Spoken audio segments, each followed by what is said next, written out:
billahi minasyaitonir rajim. Bismillahirrahmanirrahim. Assalamualaikum warahmatullahi wabarakatuh. Alhamdulillahirabbil alamin wassalatu wassalamu ala asyrafil anbiya'i wal mursalin wa ala alihi washabbihi ajmain, amma ba'd. Bersyukur kita kepada Allah Subhanahu wa taala dengan limpah dan kurnia-Nya. Alhamdulillah, pagi ini kita masih lagi dapat melaksanakan ibadah kepada Allah Subhanahu wa taala. Seterusnya, kita dapat menyaksikan program Tanyalah Ustaz Biar Tahu, Jangan Keliru. Apa khabar penonton-penonton sekalian? Mudah-mudahan semuanya dalam rahmat dan payungan Allah Subhanahu wa taala. Para penonton sekalian, hari ini kita berada dalam topik tafsir surah Qaf ayat 39 sehingga ayat 45. Saya yakin dan percaya para penonton dah bersedia dengan Al-Quran dan Mashaf masing-masing untuk sama-sama kita mengkaji, kita menyelidik apakah yang dimaksudkan di dalam ayat surah Al-Qaf ayat 39 sehingga 45. Para penonton sekalian, hari ini kita bawakan kepada anda Al-Fadil Ustaz Ashraf Ayub. Apa khabar Ustaz? Baik, Alhamdulillah. Kalau para penonton, dia mesti tak sabar nak dengar Ustaz menyebutkan kata bahasa orang Nogori tu. Jadi para penonton sekalian, kita nak cuba dapatkan sebanyak mungkin mutiara kata daripada Al-Fadil Ustaz dalam surah Al-Qaf ini. Jadi para penonton yang nak bersama dengan Al-Fadil Ustaz, boleh call kita di talian 1-800-8816-77 atau boleh WhatsApp kita di talian 0111-233-6480 atau terus ke Facebook Tanyalah Ustaz TV3. Para penonton, jangan lupa tekan butang like dan share agar lebih ramai sahabat-sahabat kita dapat manfaat dalam pertemuan kita pada hari ini. Jadi tanpa melengahkan masa lagi, kita nak serahkan kepada Al-Fadil Ustaz untuk membacakan surah Al-Qaf daripada ayat 39 sehingga 45. Dengan segala hormat, dipersilakan Ustaz. Baik. A'udzubillahi minasyaitonirrajim. Bismillahirrahmanirrahim. Assalamualaikum warahmatullahi taala wabarakatuh. Alhamdulillah. Wassalatu wassalamu ala Rasulillah wa ala alihi wa sahbihi wa man wala. Terima kasih saya ucapkan kepada Da'i Aiman yang saya hormati, yang saya muliakan, tuan-tuan dan juga puan-puan, para penonton kepada rancangan kita yang sangat ditunggu-tunggu, iaitu rancangan Tanyalah Ustaz Biar Tahu Jangan Keliru, di mana pada pagi ini insya-Allah kita sama-sama memulakan hari kita dengan menjemput barakah. Barakah dengan mempelajari daripada Allah Subhanahu Wa Taala apakah informasi, apakah hikmah, apakah tadabbur, apakah pedoman-pedoman hidup yang ingin Allah Subhanahu Wa Taala sampaikan kepada kita melalui surah Qaf. Saya yakin tuan-tuan dan puan-puan, para penonton semua merupakan penonton setia kepada rancangan Tanyalah Ustaz. Dan kita semua sedar bahawa di dalam episod sebelum ini telah ada beberapa para alim ulama dan juga para ustaz mengupas daripada awal surah Qaf ini, ya. Dan pada rancangan kita pagi ini, tuan-tuan dan puan-puan, kita ingin menyambung.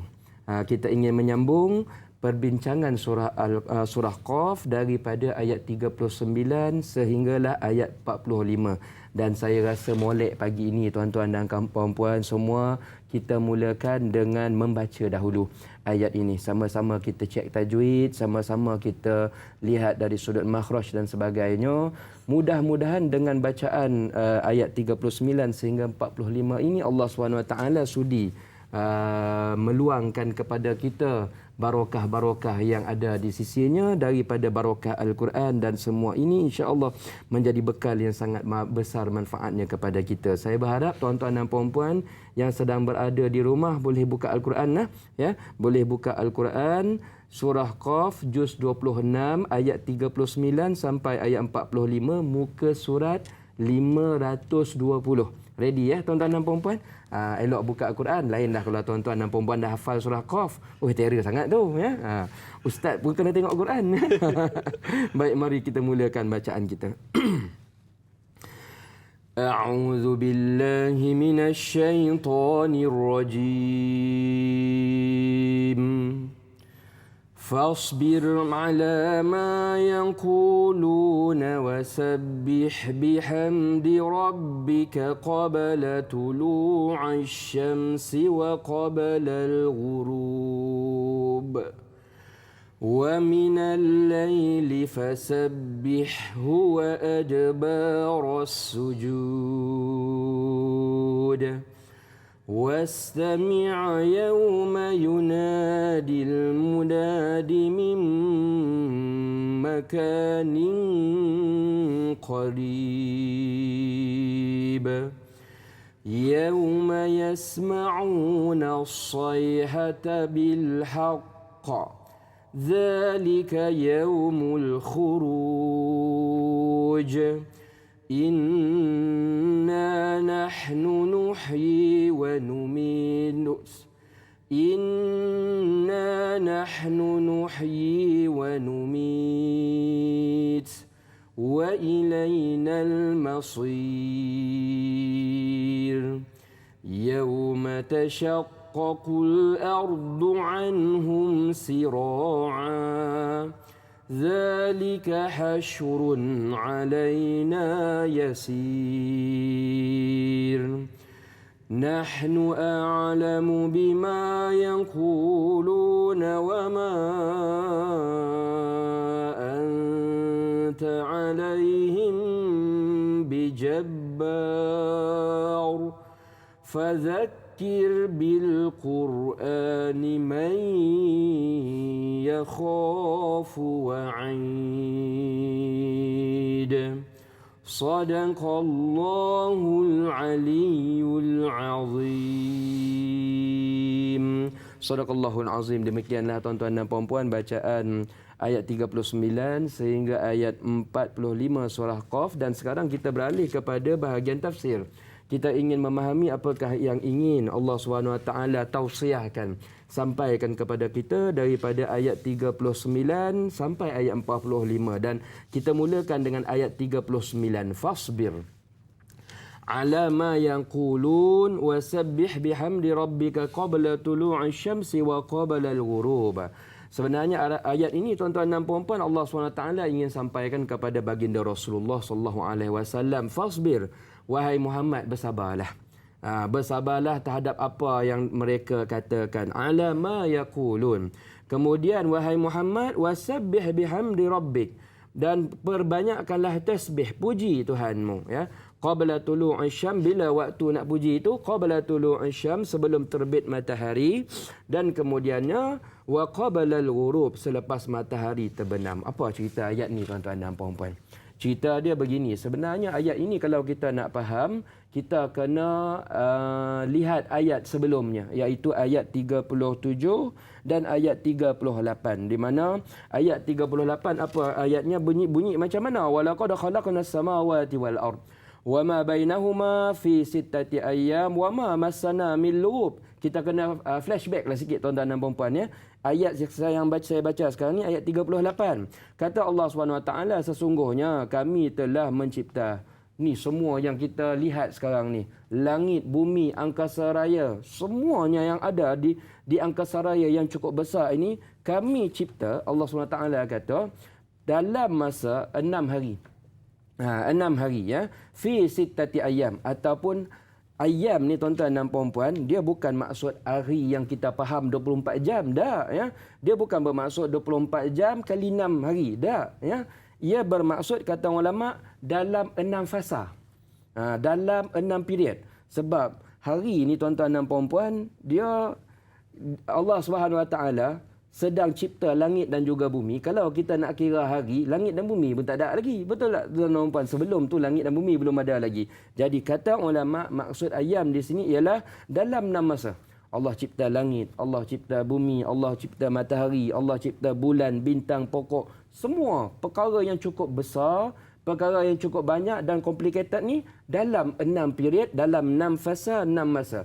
Kemudiannya Allah SWT kata, wa ma masana min lughub. Kami cipta perkara yang cukup besar.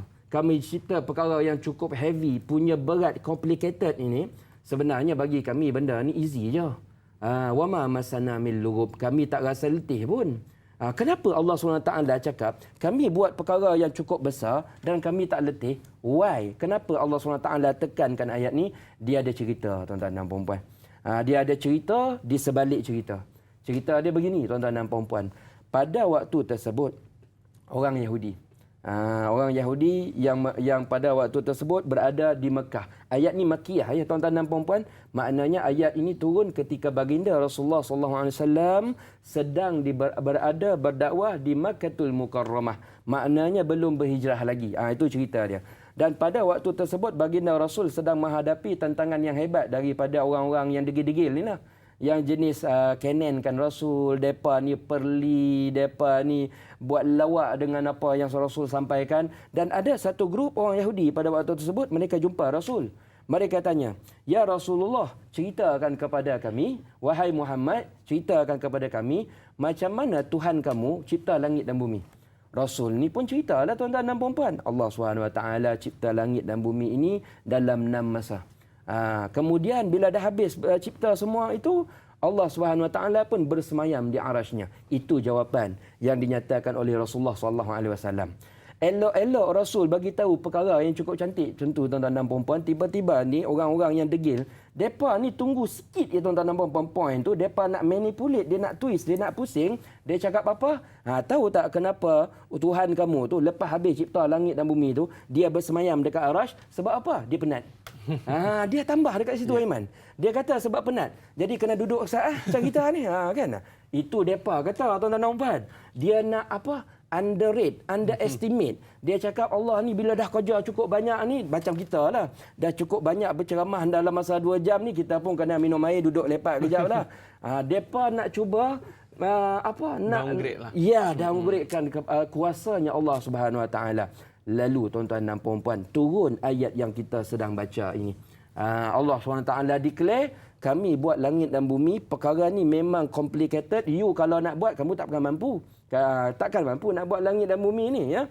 Dan kami boleh buat perkara, kami boleh uruskan langit bumi berpusing cukup besar, kami boleh buat semua ni dengan perfect.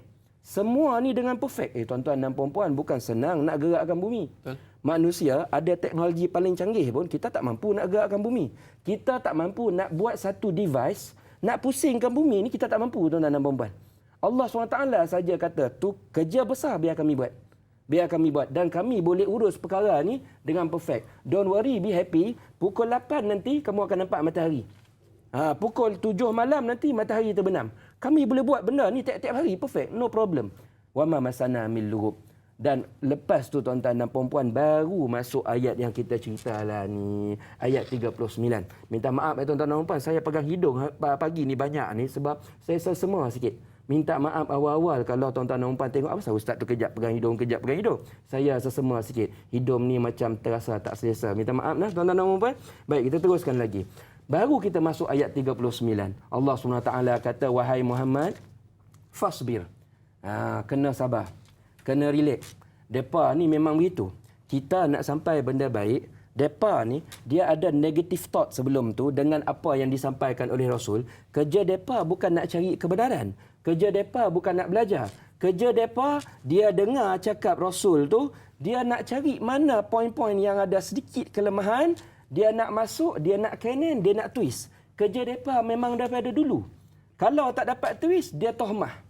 Dia katalah Rasulullah ni orang gila. Dia katalah Muhammad ni ahli sihir. Nampak tak tuan-tuan dan puan? Ini cerita pada waktu tersebut tuan-tuan dan puan-puan. Kemudian dia bukan setakat tohmah Rasulullah SAW. Dia tohmah Allah SWT. Dia kata Allah ni lemah, perlu relax. Allah ni ada anak. Macam-macam dia kata. Kita dah biasa dengan mereka ni. Tapi wahai Muhammad, yang saya minta dengan kamu ialah apa? Fasbir.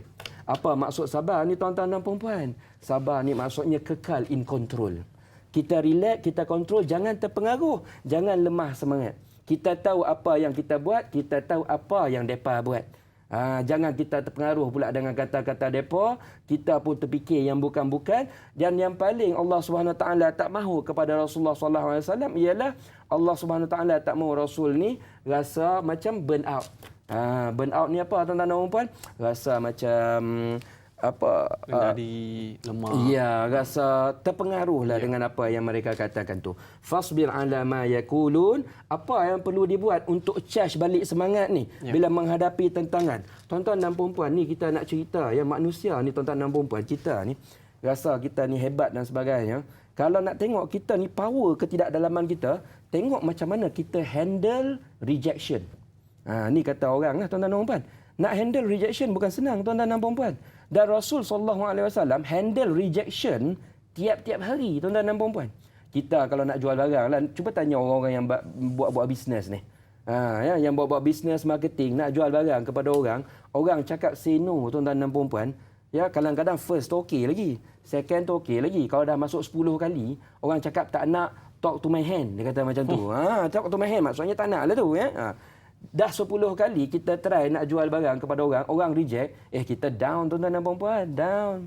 Tapi kita nak bagi tahu, ya, Rasul kena reject berpuluh tahun. Berpuluh tahun tuan-tuan dan puan-puan. Rejection dia bukan talk to my hand, depa ganggu Rasul, nak bunuh Rasul tuan-tuan dan puan-puan. Maknanya kita nak bagi tahu Rasul ni pun takut-takut boleh terkesan. Kita baru 10 kali pun terkesan tuan-tuan dan puan-puan. Orang baru reject proposal kita, orang baru kata say no kepada kita, kita dah lemah semangat dah, aku tak nak buat dah. Betul tak tuan-tuan dan puan? Baru tulis dalam Facebook, orang tekan butang angry. Dah mula semacam dah, betul tak? Itu tahap kita, ya. So Rasul SAW ni Allah SWT tak mahu terkesan. Allah SWT kata, Muhammad fasbir. Relax, sabar. Nombor 2, jom kita baca.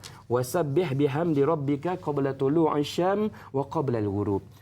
Charge balik semangat kamu, hampiri kami, dekat dengan kami. Perbanyakkan solat.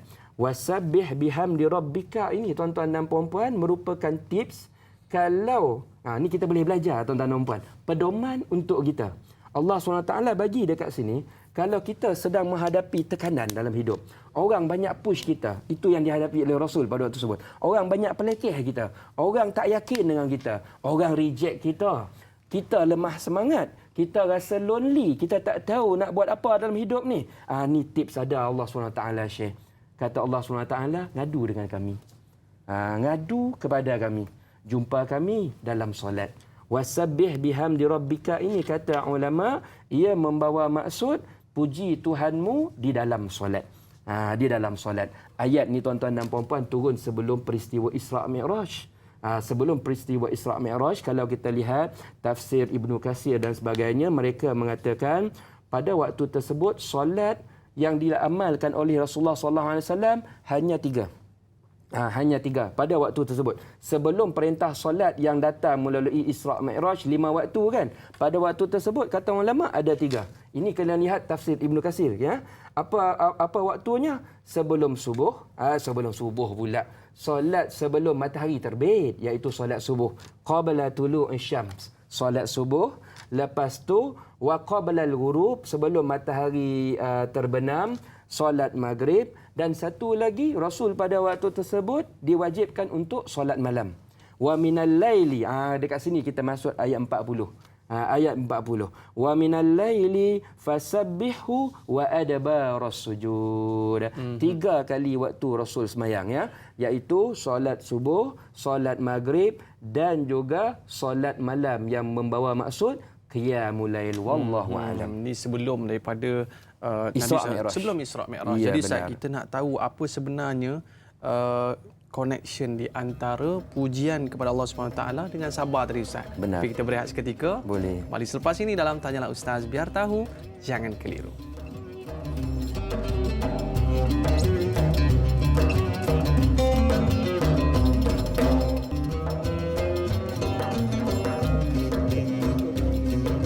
Al-Quran panduan penunjuk jalan, sunnah Rasul penerang kegelapan. Kita terangkan pagi kita ini, terangkan hati kita dengan sentiasa membaca Al-Quran. Hari ini kita berada dalam topik tafsir surah Qaf ayat 39 sehingga ayat 45. Para penonton sekalian, sebelum rehat tadi, Al-Fadhil Ustaz ada menceritakan bagaimana sabarnya baginda sallallahu alaihi wasallam dan dipujuk kesabaran itu dengan memuji Allah Subhanahu Wa Taala. Tak gitu saya? Benar. Baik, sahabat kita di Facebook ada satu soalan Ustaz, ya. Kita bersama dengan Mas Ripah Nur. Assalamualaikum Ustaz Ashraf Dai Aiman dan semua kru yang bertugas. Waalaikumsalam.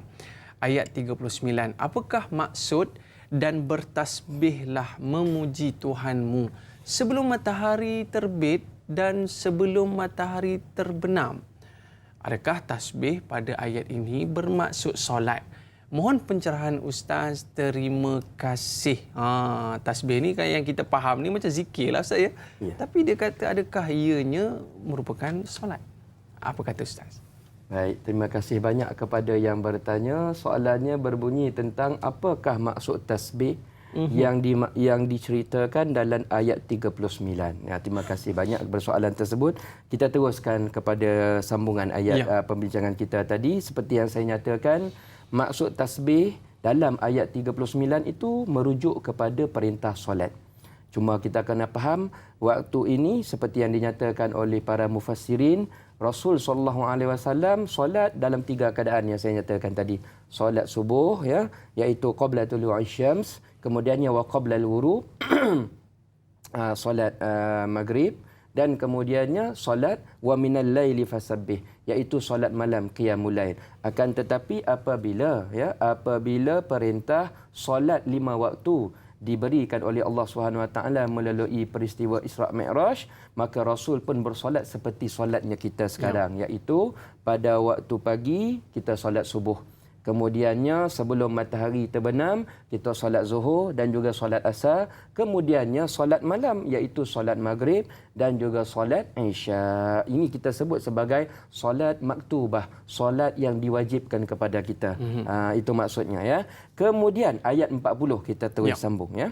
Ayat 40 itu wa minal laili fasabbihu wa adbaras sujud. Dalam ayat 40 ni pun ada perintah tasbih juga. Ayat 39 ada kalimah yang sama, wasabbih bihamdi rabbika. Ayat 40 pun ada perintah tasbih juga. Dan kata ulama, ayat 39 merujuk kepada solat. Manakala ayat fasabbihu wa adbaras sujud, bertasbihlah kamu selepas kamu sujud, selepas kamu solat wajib iaitu solat 5 waktu, itu merujuk kepada ada 2 maksud tuan-tuan dan puan-puan. Ada 2 maksud. Maksud yang pertama kata ulama ialah kita perlu membaca tasbih selepas setiap kali solat. Tasbih apa? Tasbih kalimah subhanallah yang selalu kita bicarakan. Kan selalu lepas solat tuan-tuan dan puan-puan kita baca atau imam baca subhanallah 33 kali. Alhamdulillah 33 kali. Allahu akbar 33 kali. Lepas tu dilengkapkan dengan apa? La ilaha illallah wahdahu la syarikalah lahul mulku wa lahul hamdu yuhyi wa yumiit wa huwa ala kulli syai'in qadir. Cukup 100 kali, ya. So ini sebenarnya ada sebab dia tuan-tuan dan puan-puan. Ada sebab dia. Antara manfaat, ya, kenapa kita perlu membaca tasbih setiap kali lepas semayang ini tuan-tuan dan puan-puan, manfaat dia sangat besar. Saya nak share pagi ini. Ya, saya nak share pagi ini, ya. Antara manfaatnya ialah begini. Ada satu hadis yang dinyatakan oleh Rasulullah sallallahu alaihi wasallam di mana hadis ini disampaikan daripada Abu Hurairah. Pernah suatu hari Abu Zar Al-Ghifari. Abu Zar ini tuan-tuan dan puan-puan, kalau kita lihat dari sudut ranking para sahabat, Abu Zar dikenali sebagai orang yang biasa-biasa. Dia bukan orang yang kaya sangat ke, bukan orang miskin sangat. Dia orang biasa-biasa, tapi dia sangat terkenal dengan orang yang warak, yang banyak melakukan amal ibadah. Suatu hari Abu Zar bertemu Rasulullah sallallahu alaihi wasallam. Dia tanya satu soalan, "Ya Rasulullah, kami ni ada para sahabat. Ada sahabat ni, depa ni Rasulullah, mereka ni kaya. Mereka ni banyak duit. Bila banyak duit, mereka ni banyak bersedekah. Mereka banyak bersedekah. Dalam masa yang sama, depa ni pun, yang sahabat yang banyak duit ni lah, yang banyak harta ni, depa banyak sedekah. Depa ni pun banyak melakukan solat sunat. Dalam masa yang sama, depa pun berpuasa. Sebenarnya Abu Zar nak bandingkan keadaan diri dia dengan keadaan sahabat yang kaya-kaya ni. Abu Zar cakap, saya ni banyak berpuasa, mereka banyak puasa. Saya banyak solat malam, mereka banyak solat malam. Saya banyak mengaji Quran, mereka pun banyak mengaji Quran. Ada satu problem ya. Saya ni tak berapa kaya sangat, saya ni bersedekah tak adalah banyak sangat. Mereka ni banyak duit, banyak harta, mereka bersedekah banyak. Jadi rasa macam mana saya nak challenge mereka ni ya Rasulullah. Itu cerita dia tuan-tuan dan puan. Ini kehebatan orang zaman dulu. Mereka ni kalau nak rasa iri hati, dia iri hati itu macam kita kadang-kadang orang ganti kereta, kita dah mula rasa pening semacam. Betul tak tuan-tuan kan? Orang baru ganti, jiran baru ganti washing machine. Kita dah pening dah. Ya Rabbi, Ya Rasul. Itu perangai kita. Iri hati dengan benda dunia. Para sahabat iri hati kalau orang tu banyak buat amal soleh, dia fikir macam mana aku nak challenge. Itu fikiran dia. Dia fikir macam mana aku nak challenge mereka ni. Ini orang yang kita kena tiru tuan-tuan dan puan-puan. Kalau tanya apa pedoman ayat ni, inilah pedoman dia tuan-tuan dan puan.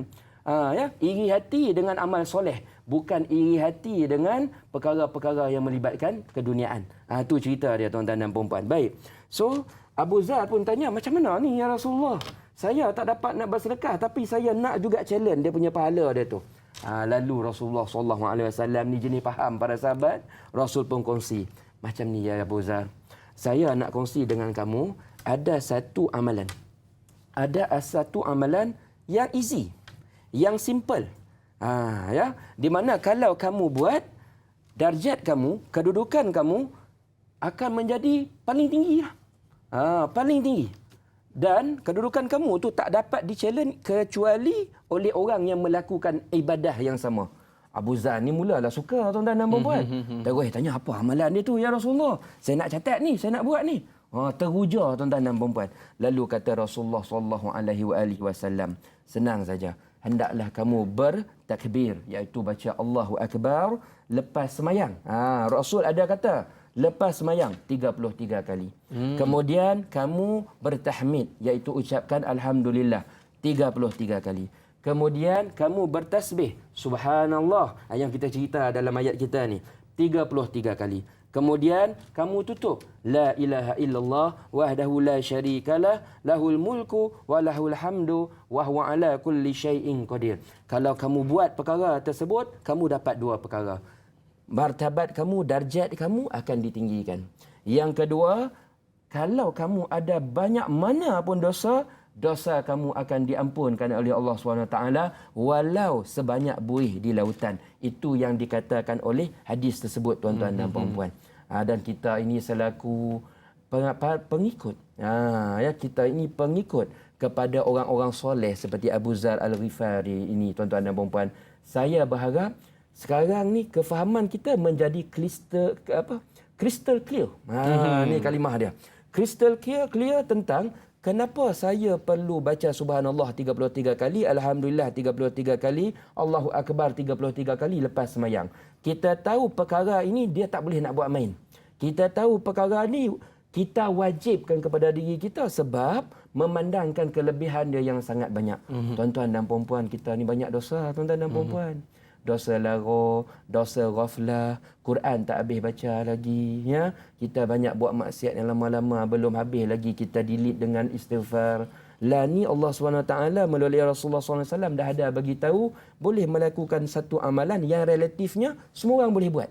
Tak kira orang kaya ke, tak kira orang miskin ke, janji ada mulut. Itu perkataan dia. Janji dia semayang, dia boleh buat. Sama-sama kita cuba amalkan tuan-tuan dan puan-puan. Mudah-mudahan kita mendapat manfaat yang dinyatakan oleh hadis tersebut. Itu maksud pertama kalimah fasabbihu wa adbarus sujud. Maksud tasbih tadi iaitu menyebut kalimah subhanallah dan yang saya nyatakan tadi. Nombor dua, dia ada satu lagi maksud tuan-tuan dan puan-puan. Satu lagi maksud, kata ulama, ayat fasabbihu wa adbarus sujud itu merujuk memperbanyakkan solat-solat sunat selepas solat-solat fardu. Itu maksud nombor dua, Aiman. Maksud nombor dua. Tadi dalam ayat 39 merujuk kepada solat fardu, solat 5 waktu. Sekarang Allah SWT kata dalam ayat 40, lepas kamu melakukan solat fardu, kamu top up. Top up lagi dengan solat-solat sunat. solat sunat yang dimaksudkan di sini ialah solat sunat rawatib. Solat sunat rawatib ni apa tuan-tuan dan puan-puan? Solat yang mengiringi solat wajib. Solat yang mengiringi solat wajib. Dan jumlah dia ada beberapa pendapat. Ya, solat sunat rawatib ni tuan-tuan dan puan-puan, kalau kita belajar hukum fiqh, dia ada muakkad, dia ada ghairu muakkad. Makna muakkad ni yang paling dituntut. Dia sunat, tapi kalau nak buat kejar yang ni dulu. Itu maksud yang muakkad. Satu lagi ghairu muakkad. Saya nak cerita pagi ini mana satu solat sunat rawatib yang kita elok kejar. Yang kita elok kejar. Dia ada dua pendapat ulama tuan-tuan dan puan-puan. Satu pandangan ulama kata ada 12 rakaat. Satu lagi pandangan ulama kata ada 10 rakaat. Dua-dua ni ada dalil dia. Dua-duanya ada dalil dia, ya. Baik, dalil dia apa? Saya nak cerita yang 12 rakaat dulu. Tuan-tuan dan puan-puan elok catat dekat rumah, ya. Baik, ada satu hadis yang dinyatakan oleh Rasulullah SAW di mana hadis ini sahih tuan-tuan dan puan-puan, riwayat Muslim. Saya cerita maksud dia lah supaya kita terus faham, straight to the point. Kata hadis tersebut, tidaklah seorang Muslim mengerjakan solat kerana Allah SWT. Maksud solat di sini solat sunat dalam satu hari 12 rakaat sebagai tatawwu', bukannya fardu. Maknanya solat ekstra, bukan solat yang wajib. Allah Subhanahu Wa Taala akan balas bagi ganjaran kepada orang-orang yang buat ekstra 12 rakaat ni apa? Sebuah rumah di syurga. Allah bagi rumah banglo. Ni ikut faham kita lah tuan-tuan dan puan-puan, ya. Ikut faham kita. Tuan-tuan dan puan-puan ada rasa tak teruja nak cari rumah banglo ni tuan-tuan dan puan-puan? Teruja Ustaz. Teruja. Saya tuan-tuan dan puan, kalau orang cakap, ya, wahai Ustaz Ashraf, kalau kamu buat solat sunat 12 rakaat tak tinggal, ya. Dalam masa setahun kami bagi kamu rumah banglo dekat Bukit Jelutong 4 juta. Saya buat tiap hari. Tak tinggal tuan-tuan dan puan, ya. Sebab kita nampak rumah banglo kat Bukit Jelutong tu besar-besar, cantik-cantik. Ni contoh tuan-tuan dan puan. Baru dunia. Itu dunia. Saya pula kebetulan baru pergi Bukit Jelutong, saya nampak rumah dia cukup besar-besar kan. Kita tengok, oi dapat rumah ni bagus, tapi orang cakap tu rumah tu 4 juta Ustaz. Terus diam kita tuan-tuan dan puan, ya. Tapi sekarang janji yang sama yang Tuhan bagi, dan orang yang memang fokus dalam mindset dia, saya nak duduk dalam syurga. Dan syurga ni tuan-tuan dan puan, kalau kita masuk, rumah dia beza-beza. Ada rumah daripada kemah, ada tuan-tuan dan puan. Ada rumah apartmen, ada. Ini semua cerita dalam Quran dan hadis lah. Kita takkan nak duduk rumah dalam kemah, betul tak tuan-tuan? Tapi rumah dalam kemah syurga pun power dah, Iman, ya. Tapi kita ni mesti ada terniat, betul tak tuan-tuan? Saya nak juga banglo, betul tak? Saya nak banglo. Dan lah ni Allah SWT bagi ni melalui Rasulullah SAW. Senang ya. Buat solat sunat 12 rakaat, jangan tinggal. Apa solat sunat tu? Baik, tuan-tuan dan puan boleh buat catatan, ya. 12 rakaat tu maksud dia ialah begini. Yang pertama, 2 rakaat sebelum subuh. Maknanya sebelum solat subuh tu, buat 2 rakaat sebelum. Itu yang pertama. Nombor 2, 4 rakaat sebelum zuhur. 4 sebelum zuhur. Makna 4 tambah 2, berapa? 6. Okey, kita tuliskan lagi. Kemudian, 2 rakaat selepas zuhur.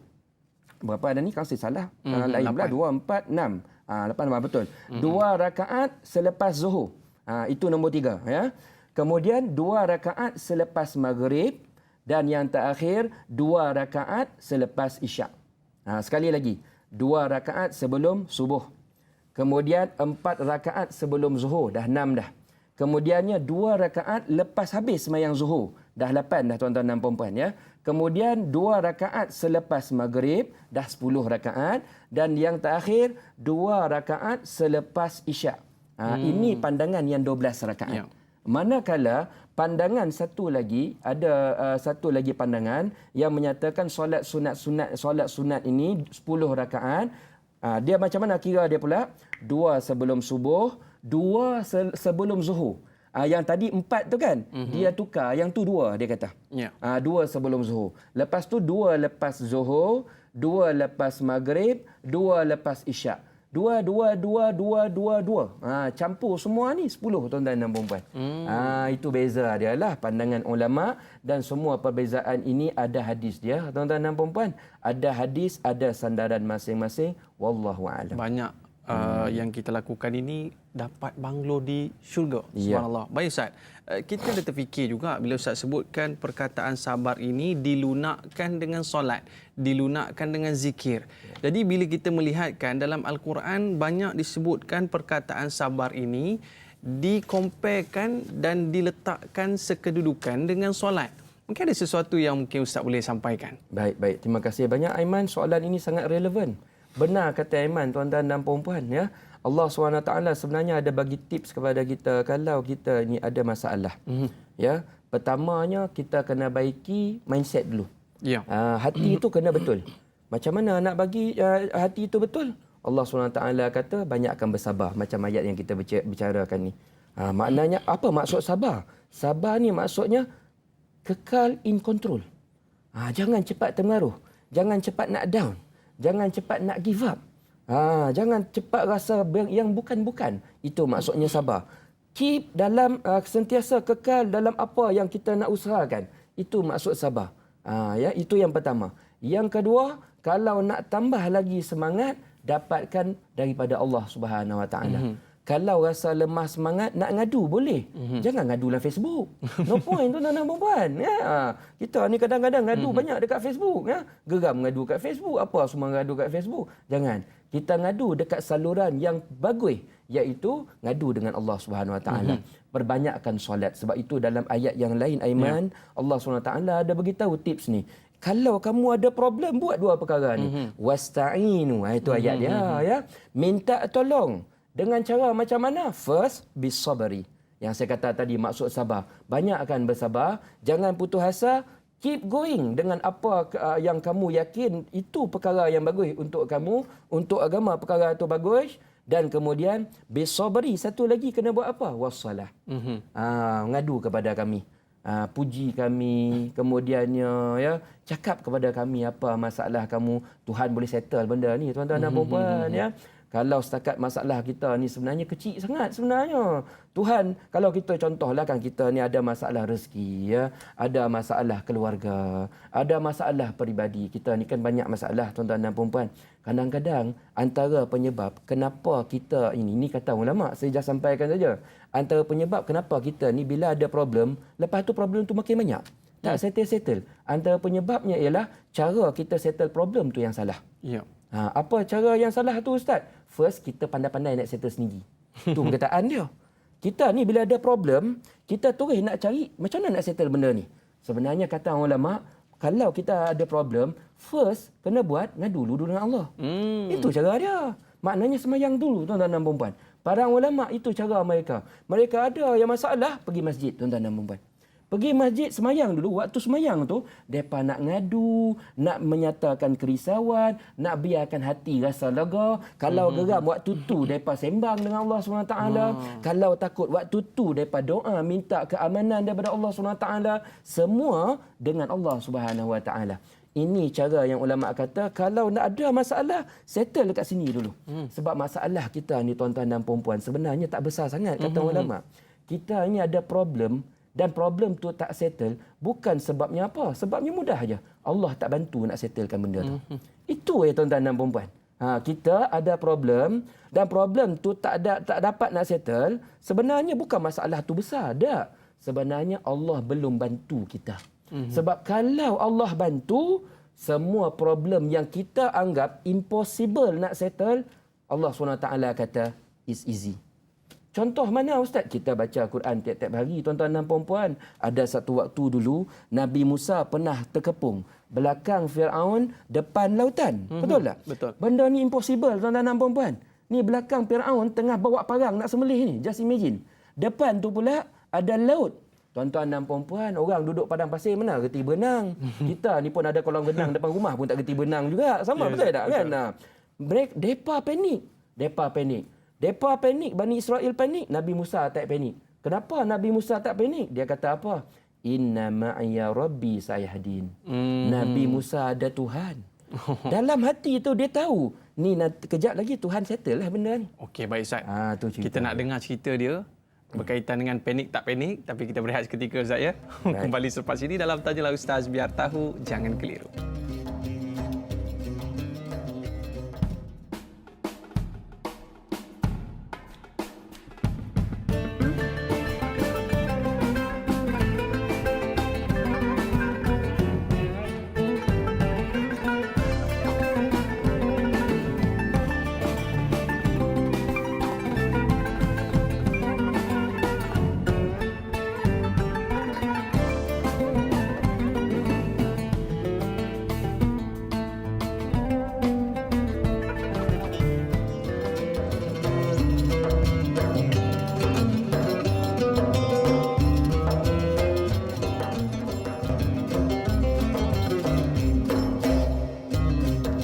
Alhamdulillah, kembali dalam Tanyalah Ustaz, biar tahu, jangan keliru. Terima kasih para penonton kerana kesetiaan anda. Hari ini topik kita tafsir surah Qaf ayat 39 sehingga 45. Inilah satu perkara yang cukup menarik yang Ustaz bicarakan sebelum rehat tadi berkaitan dengan sabar, solat, tasbih, zikir sebagai peruntun jiwa saat kita diuji oleh Allah Subhanahu Wa Taala. Jadi Ustaz, tadi para penonton kita tertunggu-tunggu ya kisah ketika mana saat tersekat di tengah jalan di belakang Firaun, di hadapan laut. Jadi bagaimana nak atasi tekanan tu Ustaz? Silakan. Baik. Terima kasih kepada Dai Aiman. Tuan-tuan dan puan-puan yang dimuliakan Allah Subhanahu Wa Taala, kita sambung kisah kita sementara tadi ya. Saya tengah syok tadi tuan-tuan dan puan-puan, tiba-tiba Rehat pula. Rehat pula. Tak apa, kita sambung lagi. Itulah bestnya rancangan Tanyalah Ustaz, biar tahu jangan keliru. Anyway, tuan-tuan dan puan-puan, kita bercerita tadi tentang kisah seorang nabi yang pernah desperate, yang pernah berada dalam keadaan pressure yang sangat tinggi. Kenapa pressure yang sangat tinggi? Sebab dia sedang bawa Bani Israel yang pada waktu tersebut menjadi hamba ditindas Firaun berpuluh tahun. Dan ada setengah ulama kata yang mengikuti Bani Israel, yang mengikuti Nabi Musa ni bukan sikit, bukan 5-6 orang Aiman. 400,000. Ramai. Mereka punya ramai ni. Ini pandangan setengah ulama tuan-tuan dan puan-puan. 400,000 pada waktu tersebut ikut Nabi Musa. Mereka nak menyelamatkan diri, tapi Firaun follow daripada belakang. Dan mereka tahu kalau Firaun ni kalau follow, dia bawa tentera dia sekali, kalau kena tangkap, jawapannya bahasa kita lah, sila meninggal lah. Tu perkataannya ya. Sebab Firaun ni kejam tuan-tuan dan puan-puan. Dia bukan setakat bunuh orang muda, orang besar-besar macam kita ni. Baby pun dia bunuh. Baby pun dia bunuh. Bayangkan tuan-tuan dan puan-puan, punya kejam tak berperi kemanusiaan dan mereka cemas. Sebab belakang Firaun, depan ni pula lah laut. Dia bukan sungai macam dekat depan rumah kita. Tu langkah 2-3 langkah dah boleh lepas dah. Ni cerita laut tuan-tuan dan puan. Orang pandai berenang pun tak pandai lah lepas tu. Betul tak? So mereka panik, tapi mereka heran Nabi Musa tak panik. Kenapa Nabi Musa tak panik, tak rasa tertekan, tak rasa lost, tak rasa risau sangat? Why? Dalam hati Nabi Musa, baginda tahu yang sedang bantu baginda arrange everything ni ialah siapa? Allah Subhanahu Wa Taala. Yang saya nyatakan tadi, orang-orang soleh tuan-tuan dan puan-puan, kalau kita tengok mereka ni hidup mereka tenang. Mereka ada masalah juga tu, sama macam kita, ada masalah keluarga, ada masalah tak cukup duit, sama macam kita tuan-tuan dan puan. Tapi reaksi mereka tu tak macam kita. Mereka ni relax, mereka sabar, mereka in control, tu perkataan dia. Mereka tak rasa semacam ya, tak ada cepat-cepat masuk Facebook mengadu macam-macam. Tak, tuan-tuan dan puan-puan ya. Mereka tak merapu sebab apa? Mereka banyak bergantung hidup dengan Allah Subhanahu Wa Taala. Dan kita harap kita pun begitu tuan-tuan dan puan-puan, ada masalah bersabar, mengadu pada Allah, nanti Allah bagi jalan keluar yang kita tak sangka, macam yang berlaku pada Nabi Musa. Siapa sangka Allah SWT kata, wahai Musa, ambil tongkat kamu, ketuk air laut depan kamu tu. Nabi Musa ikut, ya tuan-tuan dan puan-puan, ketuk air. Bani Israel gagu kepala dah. Ni apa kena ni, ketuk air pula ni kan? Allah SWT nak bagi tahu, kami bila bagi jalan keluar, you tak sangka pun benda ni boleh berlaku. Terkuak lautan tuan-tuan dan puan-puan. Just nak bagi tahu, kisah Al-Quran sebenarnya sangat-sangat bagus tuan-tuan dan puan-puan. Sebenarnya di sebalik kisah ada ibrah. Ada sesuatu yang kita boleh jadikan sebagai pemandu kehidupan kita, sebagai sesuatu yang kita boleh jadikan sebagai ini cara kalau saya ada masalah ini cara yang saya nak atasi. Cara itu pedomannya daripada Allah Subhanahu Wa Taala. Dan by the way tuan-tuan dan puan-puan, saya nak jemput anda. Nak jemput anda ya, bukan jemput wali matul lurus, tak tuan-tuan dan puan, saya dah kahwin dah ya. Dah kahwin dah. Malam ni ya, pukul 9 malam di FB saya, Ustaz Asraf. Cari dalam FB lah. ASREFF. Jangan salah eja. Saya ada buat kuliah tadabbur surah Al-Mulk secara percuma. Just nak jemput je lah tuan-tuan dan puan-puan. Saya tahu ni semua suka mengaji Quran ni. Kita bincang surah yang selalu kita baca, surah Al-Mulk. Malam ni ya tuan-tuan dan puan, 9 malam FB Ustaz Asraf. Baik, kita sambung sikit lagi. So sekarang ini kita sedang menceritakan tips paling besar ni Aiman. Allah SWT bagi pedoman kepada kita tentang kalau ada masalah, ini solusi yang patut kita buat. Bila kita buat perkara ni, sabar dan solat, Allah akan bagi cara penyelesaian yang kita tak duga. Wa man yattaqillah yaj'al lahu makhraja, kata Allah SWT. Siapa yang bertakwa, yakin dengan kami bagi jalan keluar. Kemudian kami top up, wa yarzuqhu min haitsu la yahtasib. Kami bagi depa ini rezeki yang tak disangka. Kita yakin Allah janji, Allah tak langgar. Wallahu a'lam. Sebarang masalah yang kita hadapi ini mula-mula sekali cari Allah. Benar. Cari Subhanallah. Allah Dan dulu. Allah Jangan akan- cari solusi masalah. Tu, cari Allah dulu. Jangan terus update status. Jangan update status. Baik, kita ada pemanggil kita ni, mungkin dia baru sudah update status tadi. Allah Akbar. Nak bersama dengan kita. Assalamualaikum. Baik. Assalamualaikum. Siapa talian? Warahmatullahi taala wabarakatuh. Mamu Hanifah di Pulau Pinang. Sahabat Mamu. Mamu Alhamdulillah Tuhan bagi kita semua selamat. Kru-kru dan ustaz-ustaz dan dai semua, biarlah kita selamat daripada dunia sampai akhirat. Amin. Amin ya rabbal alamin. InsyaAllah. Amin. Amin. Ayat yang 41 ni, Ya, silakan. yang ayat yang 41 ni, untuk ni di akhirat tu, adakah kita nak dapat yang bertemu dengan Allah tu? Bolehkah kita bertemu dengan Allah? Ayat yang 41 tu, soalan Mamu ni, lagu mana yang kita nak dapat di akhirat yang tu? Yang tu saja. Mohon tolonglah doa-doa kat Mamu. Terima kasih Mamu. InsyaAllah. Assalamualaikum warahmatullahi taala wabarakatuh. Waalaikumsalam warahmatullahi wabarakatuh. Mudah-mudahan Allah panjangkan umur Mamu dapat hari-hari bersama dengan kita. Baik. InsyaAllah. Jadi kita faham apa yang Mamu sebutkan tadi, ini satu perkara yang diimpikan oleh setiap manusia, iaitu bagaimanakah gambaran ketika manusia dibangkitkan saat di akhirat nanti, Ustaz. Ya, disebutkan mungkin kita boleh bertemu dengan Allah, ataupun bagaimana gambaran ketika kita dibangkitkan nanti, Ustaz. Silakan. Baik. Terima kasih banyak. Pertamanya saya ucapkan kepada pemanggil kita, iaitu Tuan Haji Mamu kita ni. Ini pengikut setia. Rancangan Tanyalah Ustaz, saya doakan ya Allah SWT berikan kesihatan. Allah SWT kurniakan kemampuan untuk kita menambah amal soleh. Semoga dengan semua ini Allah SWT ampunkan dosa kita. Amin. Ya, ampunkan khilaf kita. Dan Allah SWT tempatkan kita di dalam kumpulan orang-orang soleh di syurganya Allah SWT, dan dapat bertemu dengannya nanti di syurganya suatu hari nanti. Allahumma amin ya rabbal alamin. Baik, berkaitan tentang ayat 41 yang ditanyakan oleh abang Mamu kita ni, ya. Soalan bertanya tentang bagaimana sebenarnya keadaan kita nanti pada hari kiamat. Ya. Jumlah tuan-tuan dan puan-puan, kita sambung ayat 41 ya. Ayat ini berbunyi wastami' yauma yunadil munadi mim makanin qarib. Ayat ini sebenarnya bercerita tentang hari kiamat, macam mana dia berlaku. Allah SWT sebenarnya nak cerita tentang what is our future. Tu cerita dia ya. Kita ni tuan-tuan dan puan-puan, kita banyak bertanya tentang apa nanti yang berlaku selepas ini. Apa yang bakal terjadi kepada saya selepas ini. Sebab semua orang nak tahu lepas ni dia dapat jadi apa. Dan Allah SWT dah kisahkan semua ni komplit dalam Al-Quran. Allah SWT dalam Quran, Allah dah bagi tahu semua komplit. Ni sekarang kita sedang hidup dekat dunia, lepas ni kita meninggal. Tapi meninggal tu bukan finish everything. Dah. Nanti kita sambung lagi ada satu kehidupan, iaitu kehidupan permanent. Alam dia tu pula namanya alam akhirat. Di akhirat itu ada dua stesen. Satu stesen yang bahaya, nama dia neraka, na'udzubillah. Satu lagi stesen yang sangat-sangat cun. Nama dia syurga Allah Subhanahu wa taala. Dan ini alam ni kita dah tak mati-matilah kalau tuan-tuan dan puan-puan. Kita sekarang ni kalau hidup dekat dunia ni, kita paling risau apa? Takut mati lah. Kenapa takut mati? Sebab kat dunia ni banyak sangat nikmat. Betul tak tuan-tuan?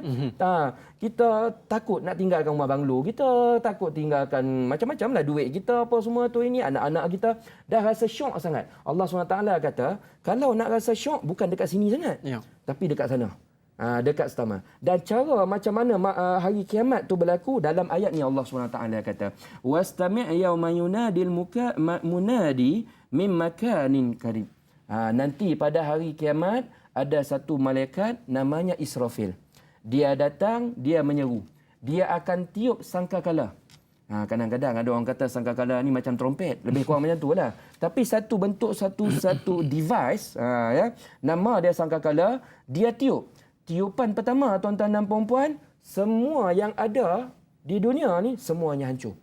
Itu tiupan yang pertama. Semua hancur, semua mati tuan-tuan dan puan-puan. Kalau ada manusia yang hidup, semua mati pada waktu tersebut. Tiupan pertama. Manakala tiupan yang kedua, tiupan yang menyatakan itulah permulaannya hari kiamat. Ya. Tiupan kedua, semua manusia bangkit. Semua manusia bangun, tuan-tuan dan puan-puan. Yang ada dalam kubur, semua bangun pada waktu tersebut. Yang mati daripada zaman Nabi Adam, semua waktu tu hidup, tuan-tuan dan puan-puan. Tak kira mati dia macam mana. Ada yang mati kena tembak dalam perang, sebagai contoh. Ada yang mati mungkin drowning, dia mati dalam tengah laut, mungkin, tuan-tuan dan puan-puan. Ada yang mati tengah kat angkasa, mati, mungkin, tuan-tuan dan puan-puan. Ada yang mati sebab COVID, mungkin. Ya. Tak kira apa-apa penyebab dia mati, semua pada waktu tersebut akan hidup semula. Akan hidup bila tu Ustaz? Apabila malaikat Israfil meniup sangkakala yang kedua. Dekat mana dia tiup tu Ustaz? Mim makanin qarib. Di suatu tempat yang dekat. Dan ulama menyatakan dalam tafsir, kalau kita lihat tuan-tuan dan puan-puan, kata ulama, tempat dia ialah di Baitul Maqdis. Tempat dia di Baitul Maqdis. Kat mana tu Ustaz? Tu dekat Palestin tu tuan-tuan dan puan-puan. Baitul Maqdis ni sebenarnya sangat-sangat bagus tuan-tuan dan puan-puan. Ia merupakan kiblat pertama umat Islam. Sebelum kiblat kita lah ni Kaabah. Dulu Rasul waktu di Mekah, Rasul semayang menghadap mana? Bukan menghadap Kaabah, menghadap di Baitul Maqdis pada waktu tersebut. Bila Rasul berhijrah ke Madinah, lepas tu Rasul rindu dengan Mekah, baru turun tuan-tuan dan puan-puan. Ayat apa? Fawalli wajhaka syatral Masjidil Haram. Waktu tu barulah kiblat ditukar. Ke arah Masjidil Haram, ke arah Baitullah yang kita sedang arahkan sama sekarang. That's why kalau siapa yang buat umrah, yang buat haji, kita akan melawat dekat Madinah ada satu masjid. Nama dia Masjid Qiblatain. Masjid Qiblatain ni dalam tu ada dua kiblat, tuan-tuan dan puan. Kenapa dua kiblat? Satu kiblat mengarah Masjidil Aqsa, satu lagi Baitul Maqdis lah, Masjidil Aqsa. Satu lagi mengarah Masjidil Haram. Sebab apa dua kiblat tu? Sebab waktu ayat tu turun, ya, tengah semayang pada waktu tersebut, depa ubah arah kiblat. Ini ada kisah dia lah tuan-tuan dan puan-puan. Begitulah yang dinyatakan oleh wastami' yauma yunadil munadi mim makanin qarib. Pada apabila hari kiamat dah berlaku tuan-tuan dan puan-puan, pada waktu tersebutlah semua orang akan bangkit untuk mendapatkan hukuman, mendapatkan keputusan daripada Allah Subhanahu Wa Taala, wallahu alam. Di situlah kita dapat lihat bagaimanakah keadaan kita suatu hari nanti. Adakah kita dibangkitkan dengan keadaan orang yang berbaju, mungkin tidak berbaju, dan bagaimana keadaan kita itu wallahu alam, tergantung kepada amal kebaikan kita. Sebab itulah pada ayat sebelum ini disebutkan kita perlulah memperbanyakkan solat, sabar dan zikir. Baik Ustaz, ini satu perkara yang kita sebutkan seolah-olah satu persediaan sebelum kita pergi ke alam ini. Mungkin ada sedikit nasihat daripada Al-Fadhil Ustaz, adakah ini satu tanda, satu amaran yang Allah berikan supaya persediaan itu dilakukan daripada sekarang Ustaz? Baik. Terima kasih banyak. Soalan yang sangat bagus, bercerita tentang apabila kita banyak mengaji, kita banyak membaca Al-Quran, kebanyakan ayat di dalam Al-Quran ini banyak bercerita tentang hari kiamat. Banyak bercerita tentang hari akhirat. Kenapa Allah SWT menceritakan perkara tersebut kepada kita? Ya, antara hikmahnya ialah Allah SWT nak perbaiki cara kita memandang kehidupan.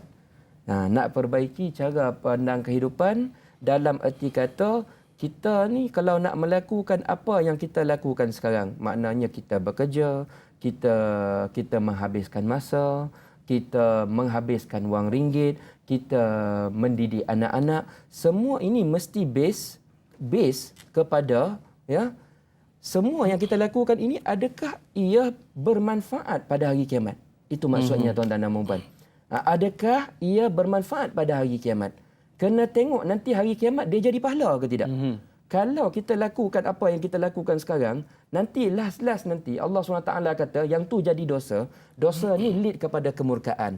Kemurkaan Allah SWT ni dia bawa kepada neraka. Hati-hati. Yang tu jangan buatlah ni. Tapi kalau kita tak ada panduan ni Aiman, bila kita tak ada panduan cerita tentang apa saya buat ini, worse ke tidak untuk hari kiamat saya, yang ni yang bahaya. Sebab apa? Nanti kita hidup ni, ni kita main langgar. Kalau cari rezeki dah tak kira halal haram. Ini menjadi masalah. Asal untung. Asal untung sekarang. Asal untung sekarang saya dapat duit banyak, Janji saya dapat beli rumah yang saya nak sebagai contoh, saya tak kira sumber dia tu macam mana. Allah suka ke, Allah tak suka ke, halal ke, haram ke, semua saya sauk. Benda ni bahaya tuan-tuan dan puan-puan. Kenapa bahaya? Sebab dalam Al-Quran Allah SWT mendidik kita, kita ni hidup bukan sekali ni je. Yang ni kejap je. Ni kejap ya, tapi ni yang bahaya. Salah buat keputusan, nanti hidup sekali lagi, iaitu hari kiamat nanti kita hidup sekali lagi tuan-tuan dan puan-puan. Dan hidup tersebut permanen, dah tak mati-mati lagi dah. Kita tak nak buat silap keputusan di sini, di mana di sana kita merana. Sebab tu kita baca Quran tiap-tiap hari. Quran ni nak shape pemikiran kita supaya kita dapat membuat keputusan yang betul, supaya nanti keputusan itu ada manfaatnya di dunia lah ni dan juga tidak lupa di akhirat kelak insya-Allah. Wallahu alam. Subhanallah, inilah dia. Di saat Allah memberikan amaran dan peringatan kepada kita, marilah sama-sama kita pertingkatkan amal kebaikan kita supaya apa? Kita terselamat di akhir nanti. Kita berehat seketika, banyak lagi yang akan kita kongsikan kembali dalam Tanyalah Ustaz, biar tahu, jangan keliru.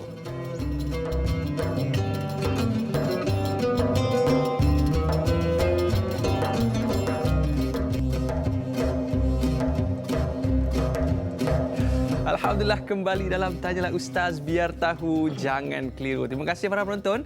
Terus setia bersama dengan kami. Kita dalam topik tafsir surah Qaf ayat 39 sehingga ayat 45. Jadi para penonton sekalian, sebelum pada rehat tadi kita ada sebutkan bagaimana dahsyatnya hari kiamat yang menggerunkan jiwa kita. Jadi bagi kita mengatasi ketakutan itu, perbanyakkan amal ibadah kepada Allah SWT. Kita ada soalan di Facebook bersama dengan sahabat kita, Sahziatul Sidik. Assalamualaikum Ustaz dan Da'i. Waalaikumsalam. Ayat yang ke-42, iaitu hari mereka mendengar pekikan suara yang menyatakan perkara yang benar. Hari seruan itu ialah hari masing-masing keluar dari kubur. Soalan saya, bagaimana keadaan ketika itu? Apakah masing-masing bergegas ke padang mahsyar untuk dihisap amalannya?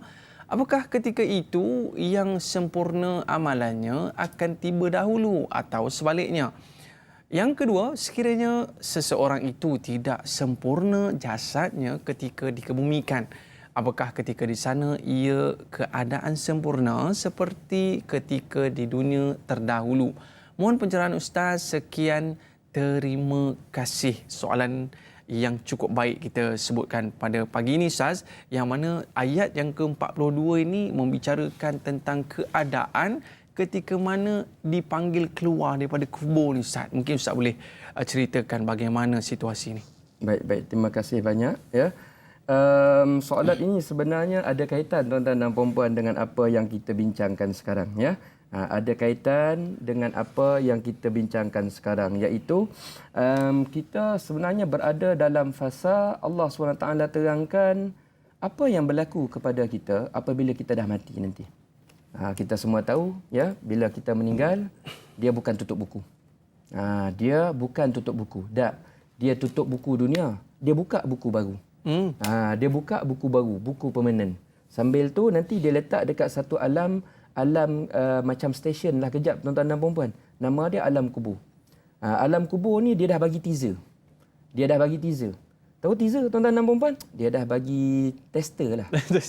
Tester. Nak tahu nanti hari kiamat nanti kita okey ke tidak?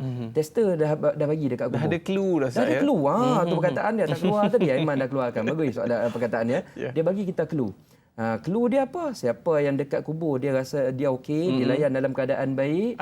Ada harapan besar nanti dia masuk syurga hari kiamat. Tu clue dia. Tapi siapa yang kat kubur sempit, kena balun tiap-tiap hari, panas dan sebagainya, insya-Allah lah dekat sana nanti lagi teruk. Na'udzubillahi min zalik. Kita yakin perkara tu tuan-tuan dan puan walaupun kita tak nampak. Sebab kita tahu tuan-tuan dan puan ada banyak lagi sebenarnya dimensi kehidupan yang kita sebenarnya tak boleh nak tengok pun. Nak tengok pun. Ini merupakan kehidupan yang confirm kita lalui, cuma belum masa dia lagi ya. Tapi kita yakin sebab yang bagi tahu kita itu datangnya daripada Allah Subhanahu wa taala. Informasi itu datang daripada Allah Subhanahu wa taala. Baik. Soalan daripada Puan Sahziatul Sidik ini bertanya tentang bila kiamat tu berlaku, macam mana waktu kita mula-mula bangkit tu macam mana? Macam mana keadaan dia? Keadaan dia begini tuan-tuan dan puan-puan. Waktu tu yang pertamanya semua orang confirm panik. Tu cerita dia. Kenapa panik? Sebab waktu tu lah orang yang dulu mungkin waktu dia hidup dia tak percaya hari kiamat. Dia buat main dengan hari kiamat ni. Dia cakap benda ni tak logik ah. Macam mana kita dah mati, tulang dah hancur, tiba-tiba boleh hidup balik. And then tiba-tiba dia hidup tuan-tuan dan puan-puan. Dan waktu tu ramai orang panik. Itu yang pertama. Ramai juga orang panik sebab dia tahu mampus aku. Itu cakap manusia lah tuan-tuan dan puan. Habis aku. Masak. Tadi dalam kubur pun dah teruk kena masak. Ni kejap lagi dia kena goreng. Itu yang dia risau tuan-tuan dan puan. Ya. Ramai orang panik sehingga kan ada satu hadis sangat best cerita ni tuan-tuan dan puan. Waktu tu Rasulullah SAW sedang bercerita kepada Aisyah, iaitu isteri baginda. Rasul kata nanti hari kiamat waktu kita dibangkitkan, kita bangkit dalam keadaan tidak ada seurat benang pun di tubuh kita. Maknanya tak pakai apa-apa tuan-tuan dan puan. Baju tak pakai, semua tak pakai pada waktu tersebut. Aisyah waktu tu tanya, ini parah ni ya Rasul. Kalau semua bangkit tak ada pakai apa-apa baju, malulah kita. Nanti orang tengok kita dapat tengok orang kan. So Aisyah tanya macam mana keadaan pada waktu tersebut. So Rasul pun mengatakan walaupun waktu tu manusia tak berbaju, tapi waktu tu orang semua dah tak dan dah tuan-tuan dan puan-puan. Nak tengok badan orang lain apa semua tak dan dah. Sebab apa? Tu depan mata ada syurga, depan mata ada neraka. Masing-masing tengah duk fikir macam mana aku nak selamat ni. Sebab kita dah nampak neraka punya ngeri depan mata dan kita dah nampak syurga punya cun depan mata. Masing-masing duk saling fikir diri sendiri sehingga kan pada waktu itu dalam ayat Al-Quran mengatakan mak pun dah tak kisah tentang anak. Mak pun kalau ada anak kat sebelah dia buat donu tuan-tuan dan puan-puan. Apatah lagi sahabat. Semua tak tahu waktu tu semua jual ikan kata kita. Jual ikan apa? Selfish.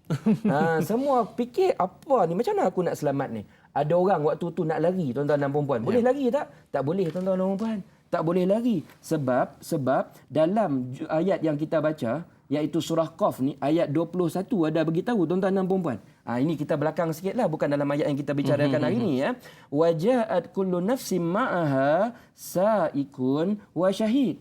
Waktu tu kita dah tak boleh lari. Kononlah kita fikir nanti hari kiamat aku nampak neraka kan. Aku menyorok macam tu lah kan. Nyorok pergi belakang lah apa semua kita potong line pergi belakang ke menyorok ke apa macam mana.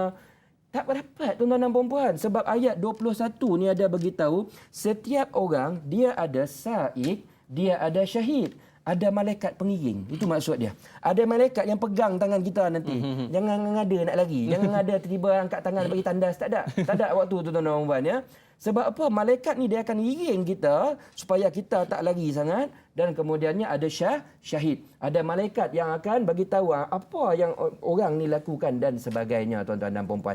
Dan waktu itu kalau kita baca surah Al-Waqiah, surah kaya.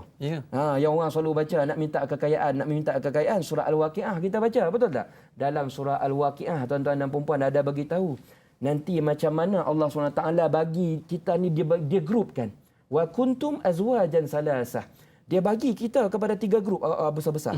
3 grup besar awal-awal. Ada grup yang bagus, markah tinggi, namanya muqarrabun. Ini insya-Allah lah masuk syurga melayang lah. Masuk syurga dia ikut lorong fast lane lah kita sebut. Ya, muqarrabun, orang yang bagus-bagus, markah 80 ke atas lah kita panggil. Ada satu lagi ashabul yamin. Mereka yang menerima kitab catatan dia dengan tangan kanan. Maknanya markah dia ni dia rendah sikit tapi at least lulus. 50 ke atas lah tuan-tuan dan puan. Dia dapat tu dia boleh senyum. Sebab apa? Dia tahu ni insya-Allah kalaupun kena mizan dan sebagainya, insya-Allah masuk syurga tu peluang dia tu tinggi. Ada satu lagi grup ni yang paling kita takut. Orang yang menerima kitab amalan catatan hidupan dia nanti dengan tangan kiri yang kita panggil sebagai ashabus shimal. Yang ashabus shimal markah rendah tuan-tuan dan puan-puan. Ni semua catatan ni banyak merah lah orang cakap. Orang ni takut tuan-tuan dan puan-puan. Dia cuba nak lari. Semua pada waktu tersebut pucat muka. Sehingga kan dalam ayat Al-Quran lain menyatakan orang yang dapat tangan kiri ni depa muka dia pucat sampai biru tuan-tuan dan puan-puan. Dia takut sangat. Bahkan ada yang mengatakan, kalaulah waktu aku hidup dulu aku tak jadi orang, aku jadi tanah. Dia kata macam tu. Aku jadi tanah pun dah okey dah. Asalkan aku tak kena azab daripada Allah Subhanahu Wa Taala. Wallahu a'lam. Ini gambaran Ustaz. Gambaran dia. Baru kita cerita keluar pada kubur ya. Belum kita cerita dalam kubur tu dah apa. Itu panjang sangat. Panjang sangat. Tu. Baik Ustaz, satu lagi soalan sebentar tadi sahabat kita ada sebutkan berkaitan dengan bagaimana Ustaz seseorang itu saat dikebumikan dalam keadaan yang mungkin agak tidak sempurna. Ya, mati kena bom ke ataupun syahid dalam peperangan ke, mungkin ada kawan-kawan kita yang terkena COVID meninggal dunia. Tetapi bagaimanakah dia dibangkitkan semula nanti? Adakah mereka dibangkitkan dalam keadaan yang sempurna? Oh ya, itu soalan satu lagi kan. Baik. Jawapan dia begini. Kata ulama, manusia pada waktu tersebut tak kira bagaimana keadaan dia meninggal ketika lani lah. Macam tadi Aiman cakap, mungkin orang meninggal kena bom, badan hancur, ya. Ada orang meninggal kena makan ikan jos. Sebagai contoh, ya. Meninggal yang teruk-teruk, ya. Adakah nanti bila dia bangkit badan dia pun tak ada? Macam mana? Tuan-tuan dan puan-puan, kata Allah SWT, bila kita bangkit pada hari kiamat, kita diberikan badan baru. Kita diberikan badan baru, tuan-tuan dan puan-puan. Dan badan tu lengkap. Badan tu lengkap. Macam mana badan tu, Ustaz? Nanti tunggu lagi kiamat. Tunggu lagi kiamat. Tapi badan dia tu badan yang baru. Maknanya lengkap lah macam sekarang ni. Ya. Ada tangan, ada kaki. Semua Allah boleh buat balik. Tak ada masalah tuan-tuan dan puan-puan. Kenapa? Molding ada. Tahu molding tuan-tuan dan puan-puan? Dia punya acuan tu dah ada. Bayangkan kita sekarang ni. Dulu, kita daripada air mani. Air setitik kecil macam tu. Boleh jadi punya besar macam ni. Punya terrornya Allah SWT buat kita tuan-tuan dan puan-puan. Nanti kita dah meninggal, ada tulang. Tulang tu lagi besar daripada air mani. Allah SWT boleh buat lagi power daripada tu, tuan-tuan dan puan-puan. Maknanya molding dah ada, Tuhan nak buat balik kita ni, bagi Tuhan tak ada masalah.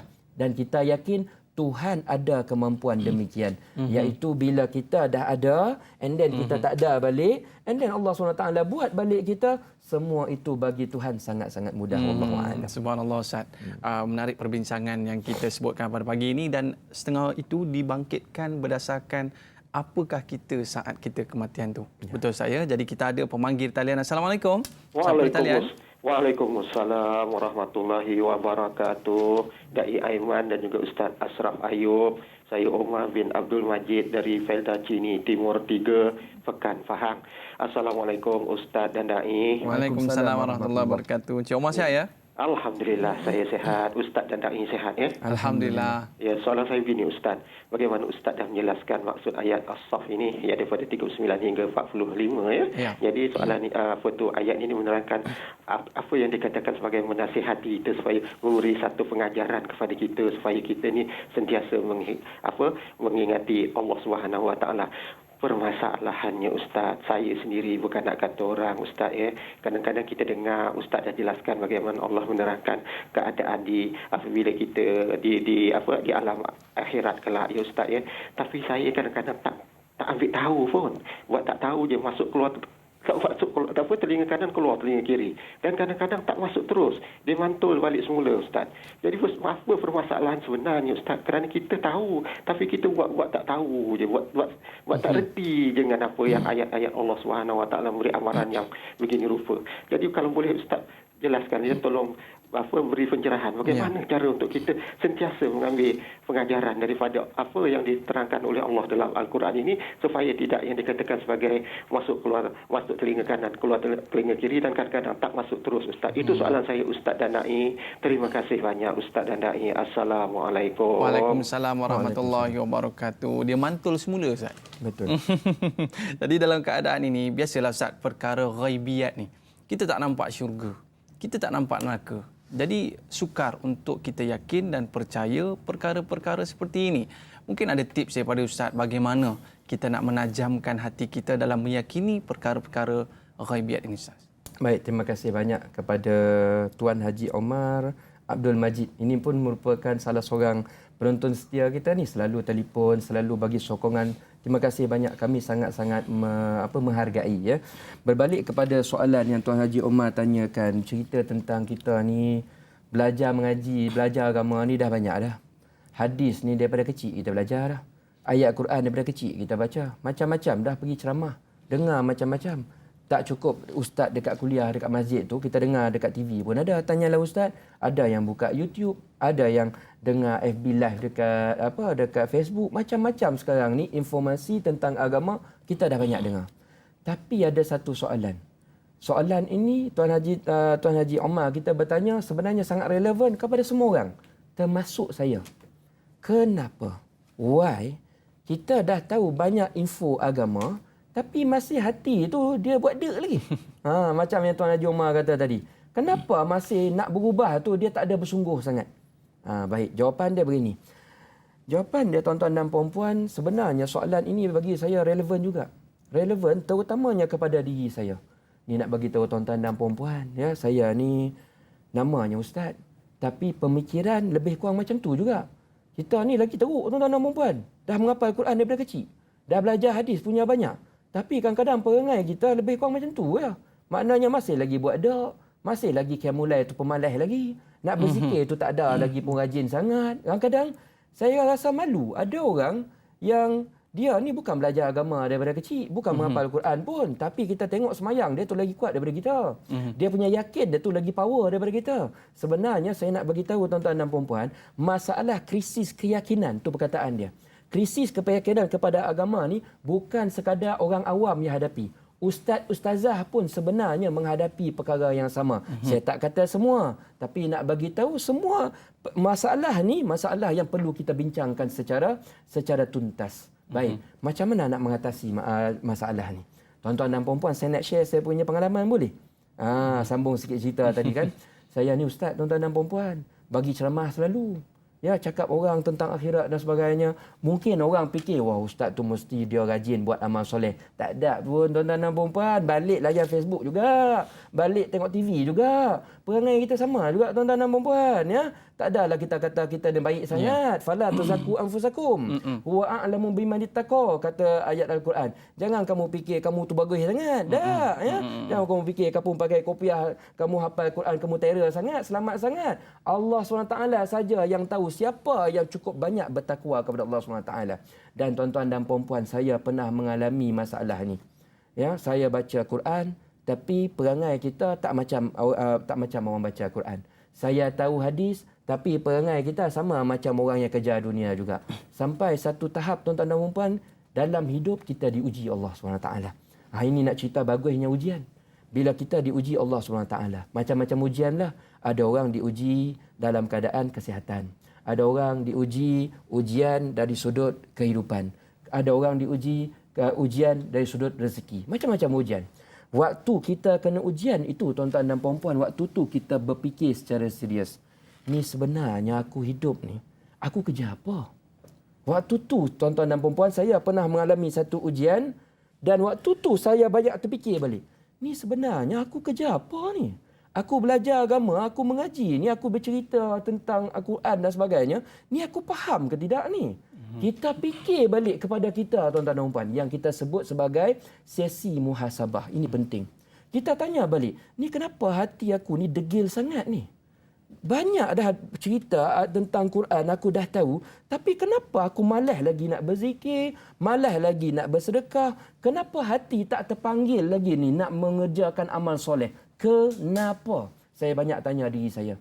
Dan ada satu waktu tuan-tuan dan puan, saya kena ujian kesihatan ni, kena penyakit. Waktu tu kita fikir kubur macam kejap lagi nak masuk. Kita fikir lagi 2 minggu lepas tu aku meninggal lah ni. Waktu tu tuan-tuan dan puan, segala informasi akhirat ni baru nampak. Baru nampak bermakna depan mata. Waktu tu saya berfikir tentang serius. Saya sebenarnya ni kerja apa dalam hidup? Kita sedar tentang realiti kehidupan, yang hidup kita tak panjang tuan-tuan dan puan. Jaga kesihatan macam mana pun, jaga makan macam mana pun, makan vitamin banyak mana pun, bersenam tiap-tiap hari banyak mana pun, lah meninggal juga. Dan sekarang kita menuju perlahan-lahan. Allah bagi clue dah. Rambut kita putih, badan kita mula sakit. Saya kena clue tersebut tuan-tuan dan puan. Dan waktu tu saya berfikir, apa yang perlu saya kejar? Dan kemudian lepas saya fikir mengadakan sesi muhasabah itulah, saya nampak tuan-tuan dan puan akan hakul yakin, akan kebenaran. Sebenarnya yang saya nak kejar ialah redha Allah SWT. Waktu tu baru kita nampak raditu billahi rabba wa bil islami dina. Kalau saya nak hidup, saya nak besarkan anak-anak, saya nak cari rezeki, saya nak habiskan waktu kosong, semuanya itu mesti worth. Allah SWT mesti suka. Waktu tu tuan-tuan dan puan-puan, saya baca Quran balik, baru saya dapat baca dengan nikmat. Saya solat, saya dapat solat dengan solat yang nikmat. Dan saya kalau baca hadis, saya dapat rasa sangat. Hadis tu Rasul sedang bercakap kepada saya. Wallahu alam, tuan-tuan dan puan-puan boleh mungkin kita sama-sama amalkan, iaitu sesi muhasabah terhadap diri sendiri, iaitu be critical to ourselves. InsyaAllah nanti Allah SWT akan bagi jalan keluar. Wallahu a'lam. Dalam banyak-banyak perkara yang kita cari ini, paling utama cari redha Allah SWT. Para penonton, terima kasih atas kesetiaan anda. Kita tamat di TV3, kita sambung lagi 30 minit di TV9. Terima kasih Al-Fadhil Ustaz. Kita berehat seketika, kembali selepas ini. Tanyalah Ustaz, biar tahu, jangan keliru.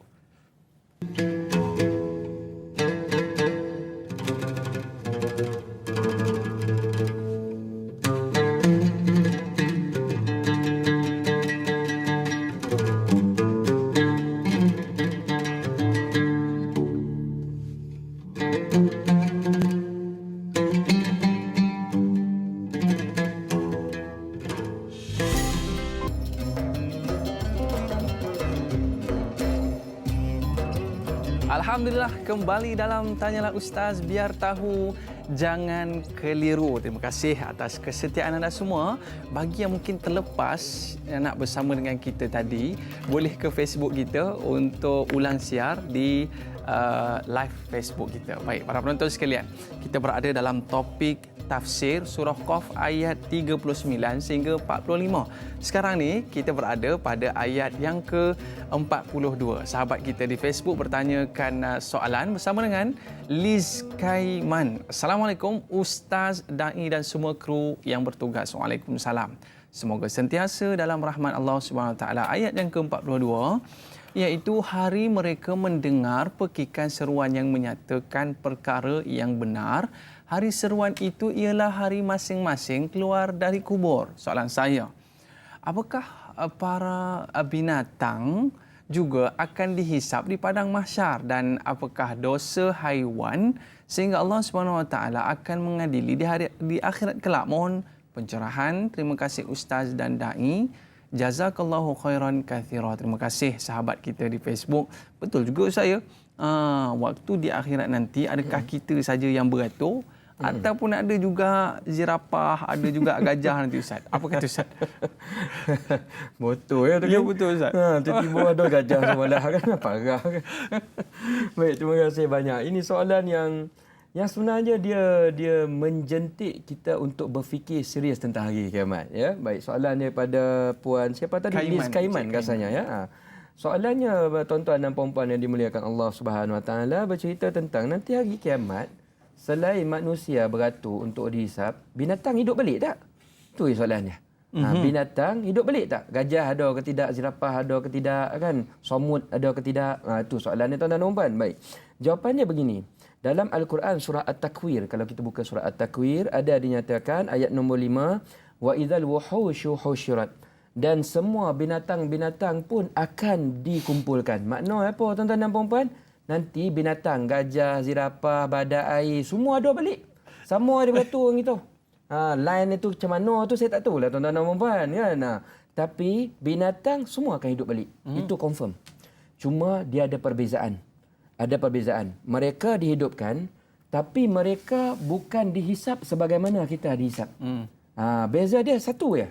Bezanya ialah semua haiwan nanti akan dikumpulkan. Burung-burung akan dikumpulkan untuk Allah Subhanahu Wa Taala tegakkan keadilan di antara sesama haiwan pada waktu tersebut. Ada hadis kata begitu. Hadis kata iaitu pada hari kiamat nanti binatang-binatang ini akan dihidupkan semula, diada balik pada waktu tersebut untuk didatangkan tentang kisos. Maksudnya kisos ialah macam ni. Binatang ni dia tak ada taklif, tuan-tuan dan puan-puan. Tahu taklif? Dia tak ada kewajipan, tak macam kita. Kita ni ada nanti kena tanya semayang ke tidak, baca Quran ke tidak, buat tu ni ke tidak, jalankan amanah ke tidak. Macam-macam soalan kita kena, tuan-tuan dan puan. Itu namanya taklif. Sebab tu nanti kita ada kitab dapat tangan-tangan, kitab dapat tangki dan sebagainya. Binatang Dihidupkan tujuan dia satu je. Nak tengok kalau sesama binatang ni ada yang pernah menzalimi antara satu sama lain, waktu tu dibalas kisos. Sebagai contoh, ada kambing. Kambing ni dia ada tanduk kuat yang besar. Tiba-tiba sebelah ni waktu hidup sekarang lah tuan-tuan dan puan, ada kambing yang tak ada tanduk kuat. Dia ni yang ada tanduk kuat, dia tanduk kawan dia ni yang tak ada tanduk kuat. Ini perkara ni hari kiamat Allah SWT akan kisos. Kisos macam mana? Dia balas balik lah.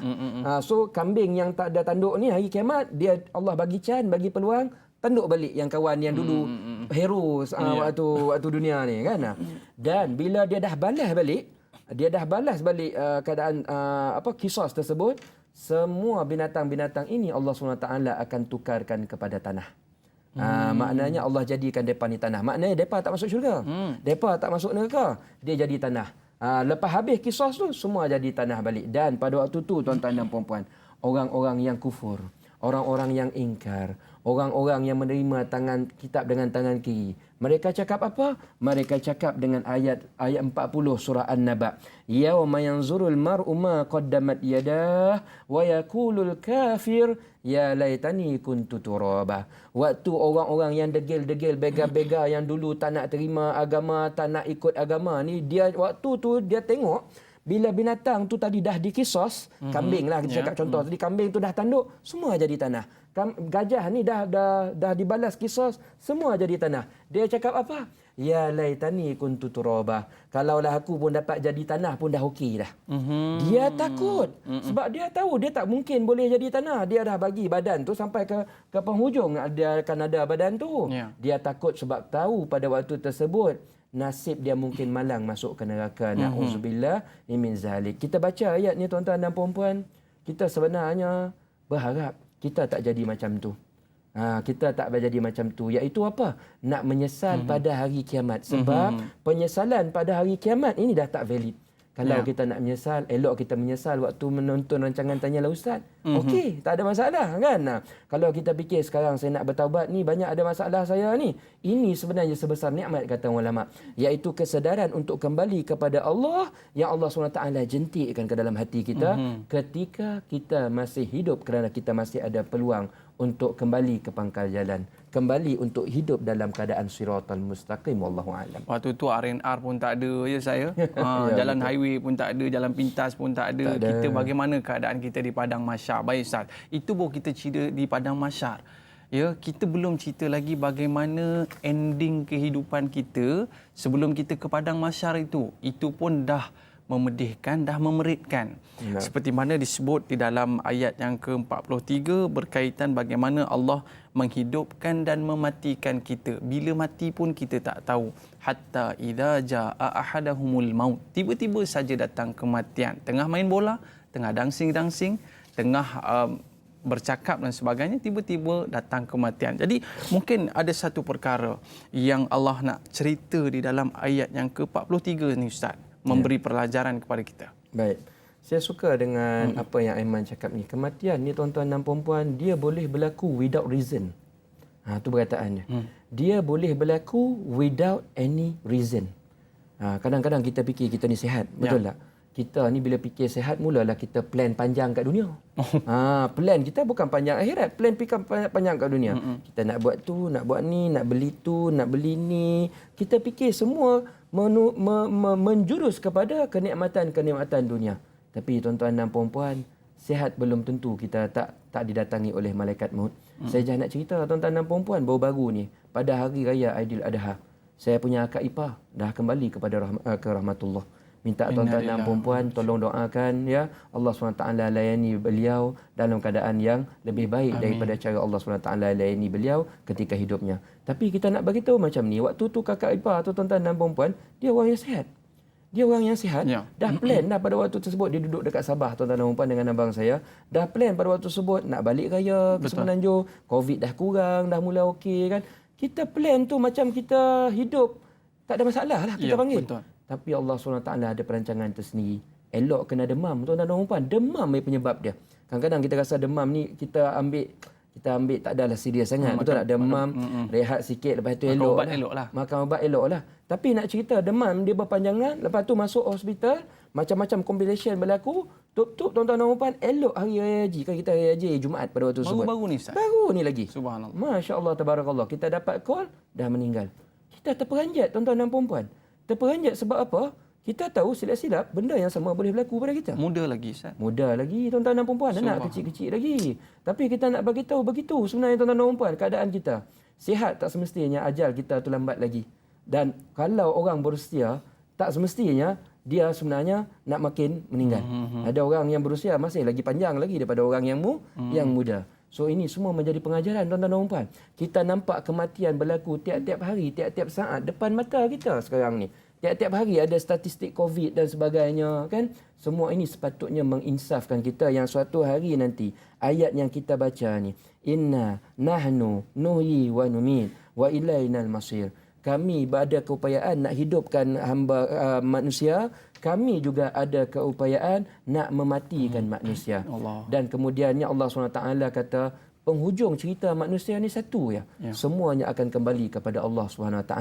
Prepare baik-baik, fikir baik-baik. InsyaAllah nanti kita tahu nanti apakah bekalan yang kita nak bawa bila jumpa Allah SWT. Wallahu a'lam. Terima kasih Ustaz atas penjelasan yang diberikan. Mungkin ada satu simbolik yang disebutkan dalam ayat ini, dia nak kembali semula, mungkin nak kembali ke atas dunia kembali di atas penyesalan apa yang telah dilakukan selama ini. Tapi sebelum Ustaz beri pencerahan, kita berehat seketika Ustaz. Kembali selepas ini dalam Tanyalah Ustaz, biar tahu jangan keliru.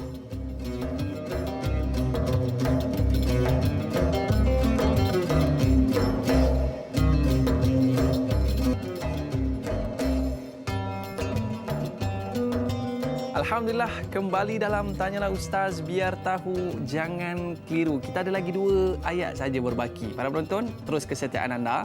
Ustaz nak cerita ni, akhir-akhir ni cukup menarik perkongsian yang akan kita berikan. Kita ada soalan di Facebook bersama sahabat kita, Anna Karnina. Assalamualaikum Ustaz dan Da'i. Waalaikumsalam. Semoga sentiasa di bawah naungannya. Amin ya Rabbal Alamin. Surah Qaf ayat yang ke-44. Soalan saya Ustaz, adakah ketegasan bicara Allah Subhanahu Wa Taala menunjukkan semua itu atas kekuasaan yang Maha Esa tanpa menyukarkan untuk melaksanakannya, serta itu mudah bagi Allah Subhanahu Wa Taala berbanding kita yang lemah? Mohon penjelasan Ustaz. Terima kasih Ustaz dan Da'i. #biar tahu jangan keliru. Bila mana satu ketegasan yang Allah berikan kepada kita ni nampaknya macam berat Ustaz. Tapi bagaimana mungkin ada sesuatu yang Ustaz boleh kongsikan kepada kita, kita nak melihatkan bahawa adakah Allah nak menyusahkan kita ni ataupun ada hikmah di sebalik perintah yang Allah berikan kepada kita. Baik. Terima kasih banyak. Soalan daripada Puan Anna Karnina ini sebenarnya nak mengupas tentang ayat 44 tuan-tuan dan puan-puan. Yauma tashaqqaqul ardu anhum sira'a. Zalika hasyrun alaina yasir. Allah SWT kata nanti waktu hari di mana bumi ni kami bongkar. Kami belah balik. Tashaqqaq tu maksudnya kami bongkar balik bumi. Kenapa Allah SWT buka balik bumi ni? Sebab nak keluarkan kita. Nak keluarkan kita yang waktu tu tuan-tuan dan puan-puan mungkin berbilion. Berbilion sebab manusia yang hidup pada waktu hari kiamat ni, dia bukan 6 bilion, 7 bilion yang sekarang ni saja dah. Daripada zaman Nabi Adam. Daripada zaman Nabi Adam mungkin trilion saya pun tak tahu. Bayangkan punya ramai manusia yang sedang berkumpul pada hari kiamat. Dan nak menguruskan manusia ni tuan-tuan dan puan yang sedang mengumpul dalam satu masa itu, kalau tugas tu nak dikembalikan kepada kita, sebenarnya benda tu susah tuan-tuan dan puan.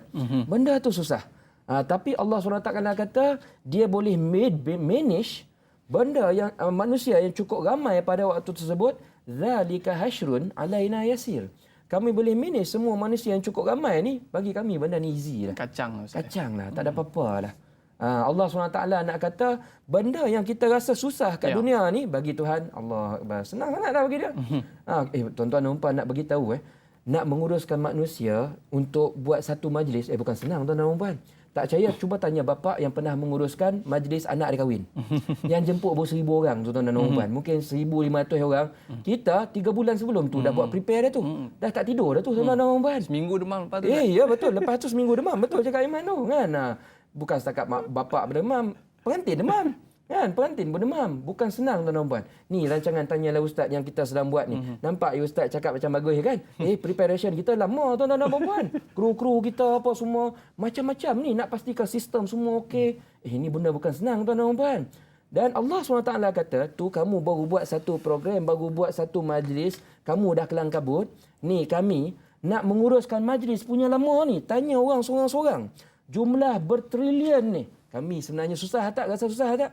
Easy bagi kami. Nak tunjuk apa tuan-tuan dan puan-puan? Kuasa Allah Subhanahu Wa Taala. Tuhan yang sedang kita deal ni tuan-tuan dan puan-puan. Yang pagi tadi kita sembah, kita sujud dia. Lepas sembah tu kita puji dia.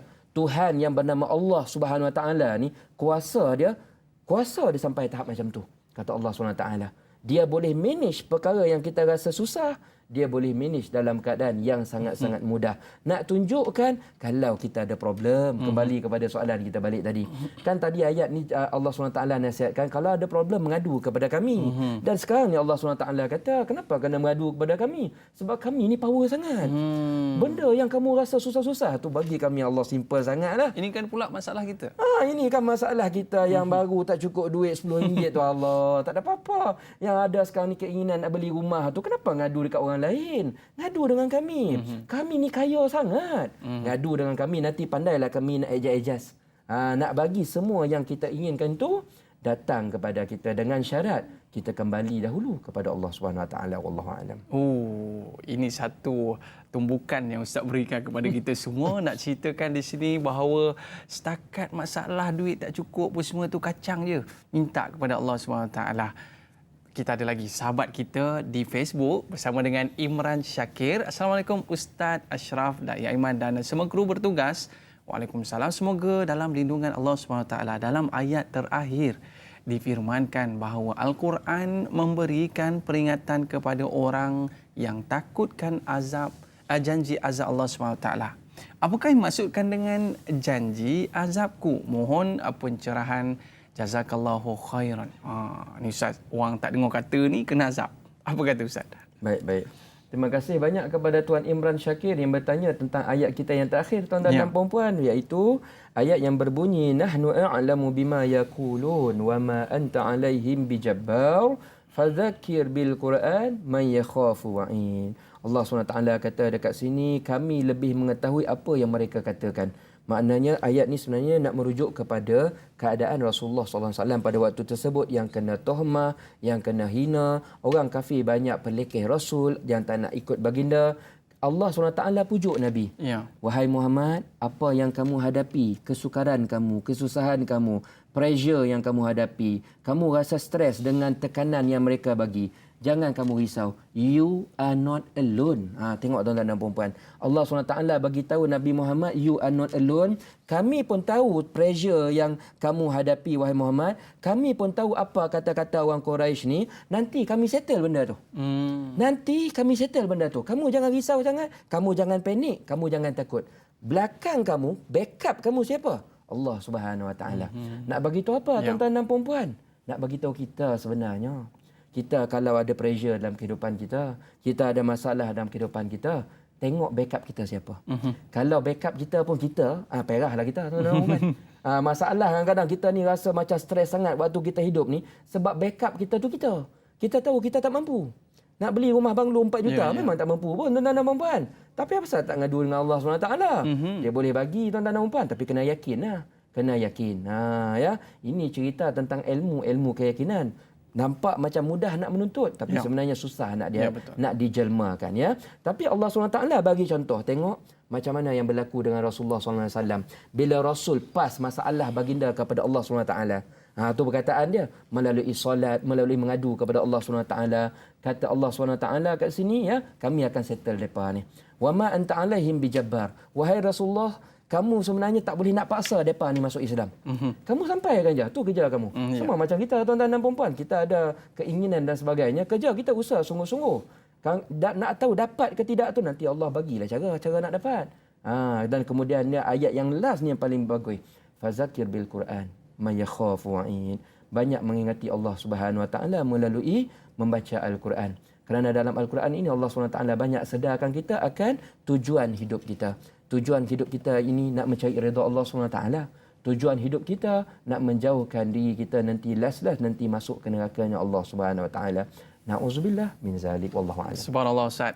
Pada awalnya kita bicarakan setiap manusia ini pasti diuji. Perkara utama yang Ustaz sebutkan pada awal tadi, sabar, solat, doa, akhirnya usaha dan ditutup dengan Al-Quran, Ustaz. Ya, benar. Mungkin ada sesuatu Ustaz boleh kongsikan di hujung-hujung siaran kita ini, Ustaz. Baik, sesuatu yang ingin saya kongsikan tuan-tuan dan puan-puan yang dimuliakan Allah SWT, ya, sebenarnya solusi kepada kehidupan, itu perkataan dia. Solusi kepada setiap masalah, tribulasi dan masalah hidup ada dinyatakan jalan keluarnya dalam Al-Quran. Dan apabila Al-Quran memberikan jalan keluar, tuan-tuan dan puan-puan, kita perlu yakin ini merupakan jalan keluar yang terbaik. Yang last-last nanti kita akan dapat result yang terbaik, sepertinya result Rasulullah SAW. Tapi dalam masa yang sama, keyakinan kita juga perlu ditingkatkan, seperti keyakinan Rasulullah SAW terhadap Allah SWT, terhadap Al-Quran dan juga terhadap janji-janji Allah SWT. Dengan semua ini kita berharap tuan-tuan dan puan-puan kita mendapatkan apa yang kita niatkan setiap hari. Rabbana atina fid dunya hasanah wa fil akhirati hasanah wa qina azabannar. Ya Allah, tolong bagi hidup kami di dunia ni semuanya baik. Semuanya baik, ya. Kemudian di akhirat semuanya baik. Dan yang paling penting, ya Allah, kalaulah keadaan semua ini, ya, tak berapa kami dapat, yang kami nak fokus apa, ya Allah? Ni yang last ni, yang paling kami takut ni. Wa qina azabannar. Jauhkan kami daripada azab api neraka. Sebab kalau kita tak masuk neraka, kita masuk satu lagi tempat lain, tuan-tuan dan puan, iaitu syurganya Allah Subhanahu Wa Taala. Mudah-mudahan kehidupan kita sekarang ni kita plan sampai ke arah syurganya Allah Subhanahu Wa Taala. Wallahu a'lam. Baik, sedikit kata-kata akhir daripada Al-Fadhil Ustaz bagi menjitukan keimanan, keyakinan kita pada Allah SWT, mengadu dan berharap sepenuhnya kepada Allah Subhanahu Wa Taala. Sebagai kesimpulan pertemuan kita pada hari ini. Tuan-tuan dan puan-puan yang dimuliakan, ya, saya sebenarnya sangat gembira bertemu dengan anda sebab saya tahu saya sedang bercakap dengan orang-orang yang soleh, orang-orang yang solehah, orang-orang yang ingin memperbaiki diri. Satu sahaja amanat daripada saya, tuan-tuan dan puan-puan, kita keep apa yang kita buat ni, iaitu kita sentiasa mencari perkara-perkara baik dalam kehidupan, kemudian kita lipat gandakan. Kerana kita berada on track. Maknanya apa yang kita kejar? Kita mengejar amal soleh, mengejar nak mengaji, mengejar nak faham Al-Quran, hadis dan sebagainya. Ini sebenarnya merupakan decision making yang terbaik yang kita buat, di mana apa yang kita buat ini merupakan terjemahan kepada doa kita dalam semayang, iaitu kita minta, ya Allah, tolong pandu kehidupan saya dalam jalan yang lurus. Ihdinas siratal mustaqim. Doa tu sebenarnya. Dan Allah kata jalan yang lurus ialah jalan orang-orang yang nak kejar Allah Subhanahu Wa Taala pernah bagi nikmat, jalan hidup para rasul, para nabi dan sebagainya. Kita nak kejar kehidupan macam mereka, insya-Allah nanti akhirannya kita akan bersama dengan mereka pada hari kiamat nanti. Insya-Allah, wallahu a'lam. Amin amin ya rabbal alamin. Jadi para penonton, jom kita tadah tangan, kita aminkan bacaan doa yang akan dipimpin oleh Al-Fadhil Ustaz. Insya-Allah. Mari kita berdoa, tuan-tuan dan puan-puan. Kita berdoa semoga Allah SWT buka hati kita untuk lebih bersahabat dengan Al-Quran. Kita berdoa semoga kita mendapat syafaat Al-Quran. Kita berdoa Allah SWT sudi mengampunkan dosa silap kita. Allah SWT akan angkat darjat kita. Dan insya-Allah dengan syafaat Al-Quran kita sama-sama, tuan-tuan dan puan-puan, sama-sama berkumpul dengan keluarga kita di syurganya Allah SWT dengan syafaat Al-Quran, insya-Allah. A'udzubillahi minasyaitonirrajim. Bismillahirrahmanirrahim. Alhamdulillahi rabbil alamin. Wassalatu wassalamu ala asyrafil anbiya wal mursalin wa ala alihi wa sahbihi ajma'in. Allahumma zayyinna bizinatil Qur'an wa akrimna bi karamatil Qur'an wa syarrifna bi syarafatil Qur'an wa albisna bi khil'atil Qur'an wa adkhilnal jannah bi syafa'atil Qur'an wa afina min kulli bala'id dunya wa azabil akhirah bi hurmatil Qur'an ya dzal fadli wal ihsan. Wa sallallahu ala sayyidina Muhammad wa ala alihi wa sahbihi wa sallam. Walhamdulillahi rabbil alamin. Taqabbalallahu minkum. Minna wa minkum taqabbal ya karim. Terima kasih Al-Fadhil Ustaz atas penjelasan yang diberikan Mudah-mudahan kita dapat mengambil manfaat daripadanya. Para penonton, esok temu janji kita dalam pengajian topik pengajian hadis bersama dengan moderator Da'i Hadari, sahabat saya, dan seterusnya panel Ustaz Zul Ramli Razali. Topiknya Saudaraku. Bagaimanakah kupasan yang akan diberikan oleh Fadil Ustaz? Temu janji kita pada esok hari.